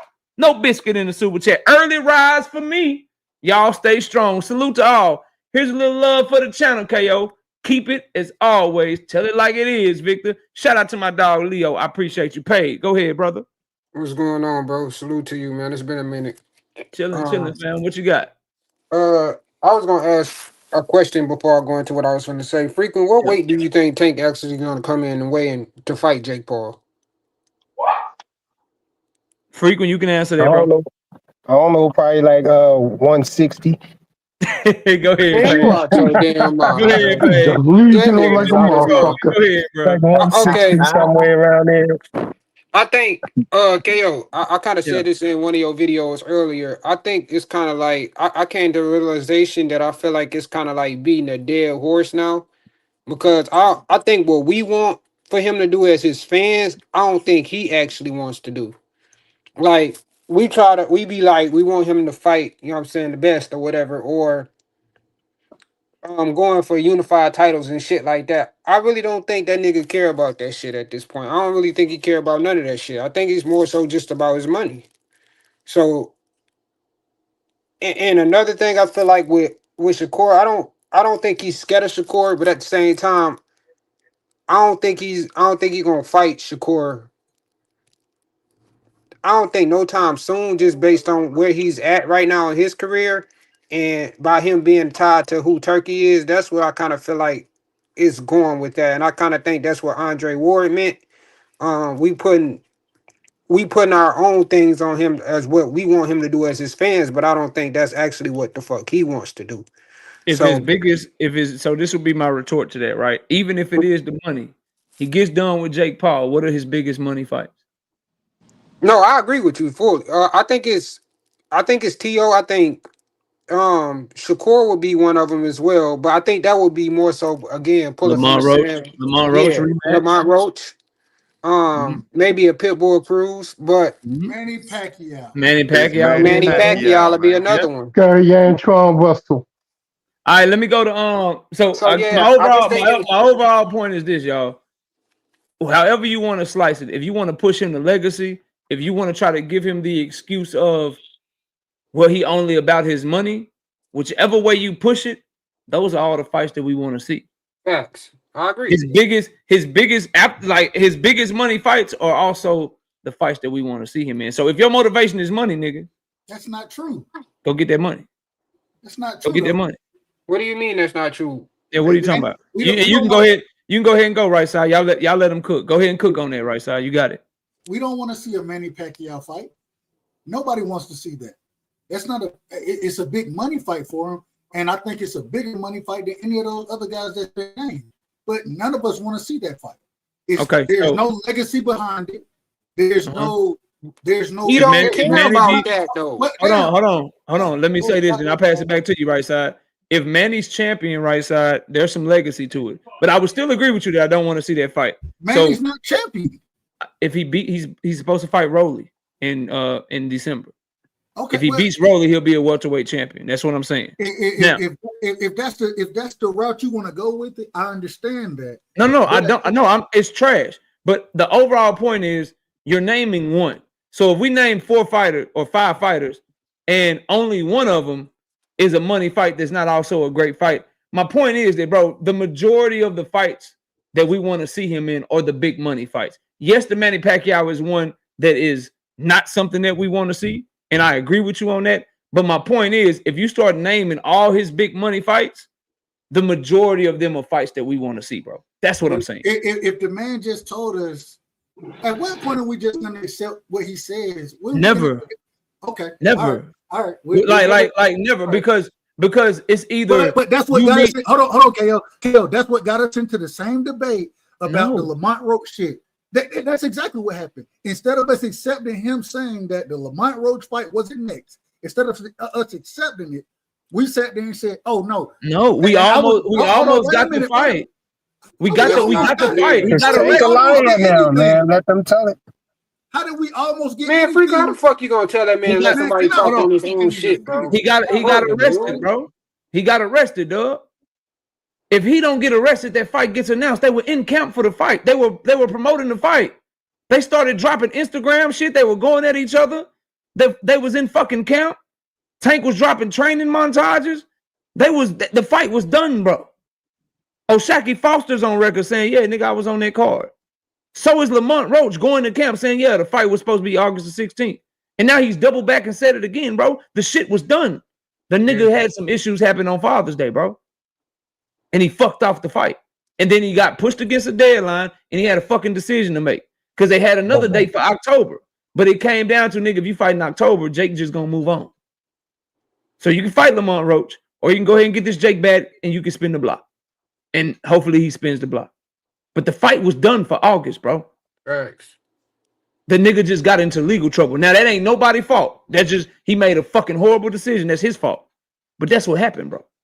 And the overall point I'm making, right side, and then I'll be quiet because I know I keep cutting you off. The overall point I'm making as a fan, bro, and as an analyst, we shouldn't give a fighter, even Tank is my favorite.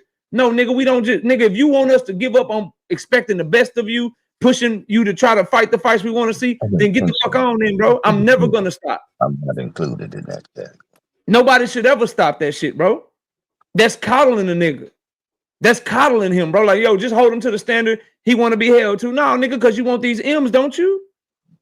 You want these chains, you want these jewelries, you want all these millions of dollars, don't you? No, nigga, I want to see you fight this person.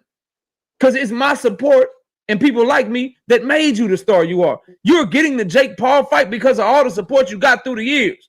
That's why he picked you and not Shakur. That's why he picked you and not Ryan Garcia. That's why he picked you and not Devin. Because you had the biggest fan base. You don't get this fight if not for your support. So fuck no, we don't stop, bro. We keep pushing until he either retires or gives us what the fuck we want. Just like we did with Terence Crawford and Earl Spence for damn near a decade, bro. Ain't shit different. But go ahead, luck with that. Cut you out, bro. Go ahead, man. All I'm saying, KO, man, we done had this conversation. I agree with at one point in time, I was like, yeah, I think Tank want this. I think he want the smoke. Tank told us a long time ago he didn't want the smoke. He told us this. The same way, even now when he says in 8 weeks, I'm done with boxing. Even when he said that, before he said that, he said after 2025, I'm done with boxing. He said these things. And instead of just holding this man and saying, you know what, this is what the brother telling us. This is when he had the press conference. Even if you want to tell me that the Lamont Roach fight was signed, he said when it was asked, is the rematch next? He said, nah, probably not. It's not next. That's what he told us. He also said I wanted to be next. You keep on now. You cherry picking on me though, dog. I ain't cherry picking. I'm going off of what this man said. Bro, you tell me you going off what he said in certain instances. So you tell me before the fight he talked about how he gonna retire. Then you tell me after the fight how he said I want the rematch, but it's not gonna be next. He also told you after the fight that his plans had changed and he had at least 4 more fights. But you're neglecting that, bro. You're cherry picking shit. He also told us he had a 6-fight deal that never came to fruition. How do you know that? Not coming to fruition. How do you know that, bro? Where's the deal? Where are you getting that from? Where's the deal at? When have we ever seen the fighters deal? Dub, what are you talking about? You on bullshit? It's crazy. All right. I'm on bullshit. No, he's not on bullshit. He's not on bullshit. Not in the literal sense. Not in the literal sense. I'm talking about cherry picking vibes. But no, you good, bro. You know it's all love. The only thing I want people to understand up here, bro, He's saying what he feel. If we gonna be fans, bro, the standard needs to be the standard. We don't ever give up on pushing people to do what the fuck we want them to do or push them out of the fight. I don't give a fuck if a nigga fight who I want to see him fight out of shame. I don't care if he fight him because he want to smoke. I don't care if he fight him because he backed into a corner. I don't care why motherfuckers fight that I want to see fight. As long as they fight. And I get to see what the fuck I want. And I'm never gonna stop pushing for that, bro. Let me go to Dean real quick. Dean, what's up, fam? Big Dean, salute, money. What's the deal, y'all? I just want and then after Dean, I'm gonna try to get to so everybody can talk. I'm gonna try to get to Rich real quick, Terrence real quick, Boxing Hacker real quick. Then I gotta wrap the show. We only got about 7 minutes, so y'all try to respect that. Go ahead, Dean. I just want to say Everybody right, man. Tank not fighting real competition, so I'm gonna tell y'all who I want Tank to fight. Tank, I need you to fight Zepeda. You know, because the second coming to Oscar De La Hoya. I need you to fight Della Santos, because Della Santos, boy, y'all see Della Santos's last fight 2.5 years ago? He was looking like Felix Trinidad, boy. Yoshino, I would love Yoshino after that. You know, he's the second coming of Noah Inoue. Great, amazing fighter. Arthur, rest in peace to Ricky Hatton. He's the second coming of Ricky Hatton. I don't know if y'all seen Arthur, but What about boy, oh JoJo boy. Diaz? What about JoJo Diaz? JoJo Diaz, man, listen here, man. He damn near David Benavidez. You feel what I'm saying? I would love for Tank to fight Kid Austin. You know, he the best prospect in the game. You know, his dad say that he the best, greatest fighter of all time. So Tank could be fighting the greatest fighter of all Come on, time. man. Hey, He'll don't be forget fighting. B He'll Norm be Jr. fighting the too, best. bro. Throw him in there too. No, What I'm about just Joe? saying What about these are. Joe Cordina? What about Joe Joe Cordina? I was You want Cordina. to about to invite get Joe the Cordina? Joe. I was about to get the Joe Cordina. I mean, he Okay. did get knocked out, but he came back. He looking great. You feel what I'm saying? Pad He's an work Padley. amazing. He is an Yup. amazing fighter. I mean, and Padley. I mean, could you imagine tanking an electrician? You could just market that all day long. So, Come on, the fam. reason why y'all, I'm Come sorry, on, fam. the reason why I say this, y'all, is because then and only then, Tank, they'll say Nigga that you got me fight real crying. competition. Because they say you don't fight nobody. So if you fight those guys, they'll say that you fighting the best and the top competition. And that's what I like to see, y'all. That's all. You feel me? You Damn. forgot B Tell him, Norm D. Jr., bro. Tell him, Let You me D. catch, forgot B let me Norm catch Jr. let me catch these last super chats, then I'm By gonna go to any Rich. means. We got Chris with the 5 piece in the super chat. Said you said it based on A side. Jake is A side over Tank, so the Tank get credit for the numbers. He ain't no damn A side over Tank. They seeing eye to eye, bro.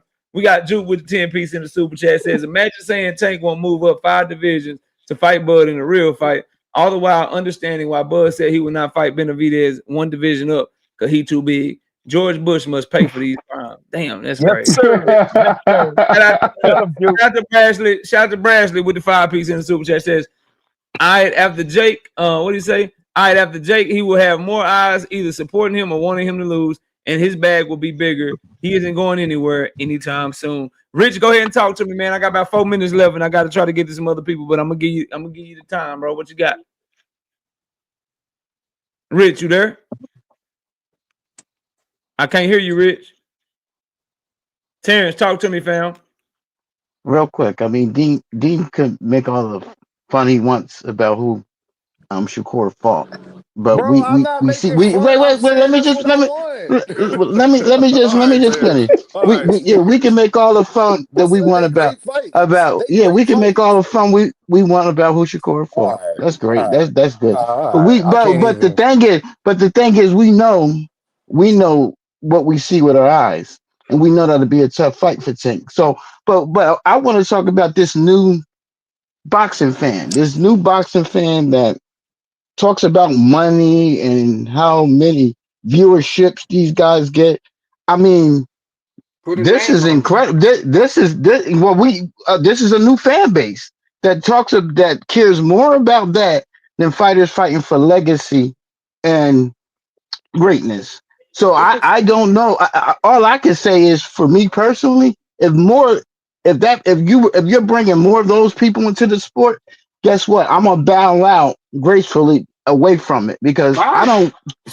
I don't give a shit about how many viewers you bring in, how much money you got. I want to see fighters fight for greatness. I want to see fighters that want to challenge themselves to be Yeah, you great. want to see him But fight if for you, greatness. You don't want to pay for if that's what you guys want to see, and I guess a new money fighter, then so be it. And that's all I What the gotta fuck say. you think Shakur fighting for? That's Money all I or gotta Wait a minute. say. legacy? Hold up. That's Hold up. all I Hey, gotta That Terrence. say. man Shakur I'm chasing didn't the say Hey, done. let me that. bag. just say Shakur one didn't I'm thing say to that, done. fam. Terrence. Shakur Hey, didn't let say me that. just say Haney one thing fight to because the Terrence. money wasn't right. He was bitching about money and almost cost himself the Zepeda fight. But okay, bro, get it off. Hey, Boxer let me say Hacker, what's one up? thing to Terrence. Hey, Terrence, let me say one thing. Hey, look Hurry here. up, Victor. It Go ain't Nah, ahead. just. bro, we It don't ain't got just. time, bro. We got time, bro. Oh man, come on, man. Let me just say this one thing. It ain't long. Go All ahead. I'm Go ahead, saying Boxing is, Victor. Hacker You ain't you take gonna it. got say 30 shit Go seconds. ahead, anyway. hacker. Hey, so Oh man, He ain't going to say hey, shit. Terrence, the big boys who make the fights, that's what they care about, nigga. The fight don't get made if the money ain't gonna be there. So you talk to the wrong clan, nigga. There you go. Boxer Hey, Hacker, man. be Yeah, quick, bro. salute to you, KO. So one thing I want to say, you sort of lied on me. Everybody last else, I'm gonna have y'all hop off because Yeah, I you gotta sort of run. lied on Salute me to last everybody. week, KO. Go ahead, get it off, bro. Yeah, you sort of lied on me last week. You said that I was lied on you last week. You sure It's did. Yeah, interesting. you said that. I was saying that Espinoza said that there were no preliminary talks. Remember that? That's why he kicked me off the panel. He said I was lying that Espinoza said there were preliminary talks. I never don't said there remember weren't. that. Yeah, so if that was the end of your show, so the last week's show, you can always rewind and see it. All I said is that Espinoza said in the same interview. How about this? Since we got 1 minute, let's talk about it on Wednesday. How about that? Fair enough. Okay. Yeah, because I don't want to just cut you off or have you talk and then I don't have time to respond. So Okay. let's table this until Wednesday night. How about that? All right, sounds good. All right, talk to you soon. Behind the scenes, BFTB told KO that he has to hold Tank accountable now or his channel will go downhill. And if he doesn't hold Tank accountable, BFTB was not messing with him anymore. Boy, you ain't even good at trolling whoever you are. No, nigga. No, that did not happen. That is a fucking lie, nigga. That is a fucking lie. Nobody, no grown man will ever tell me what the fuck to do and do ever in life, bro. You fucking crazy. Shout out to Miss KO. Y'all, please, real quick. We got 300 people in here, man. Look, go subscribe to the vlog channel, man. Real quick, while I got y'all, please do me a favor and go watch this. Go watch this content. Go subscribe to the channel. We over there cooking.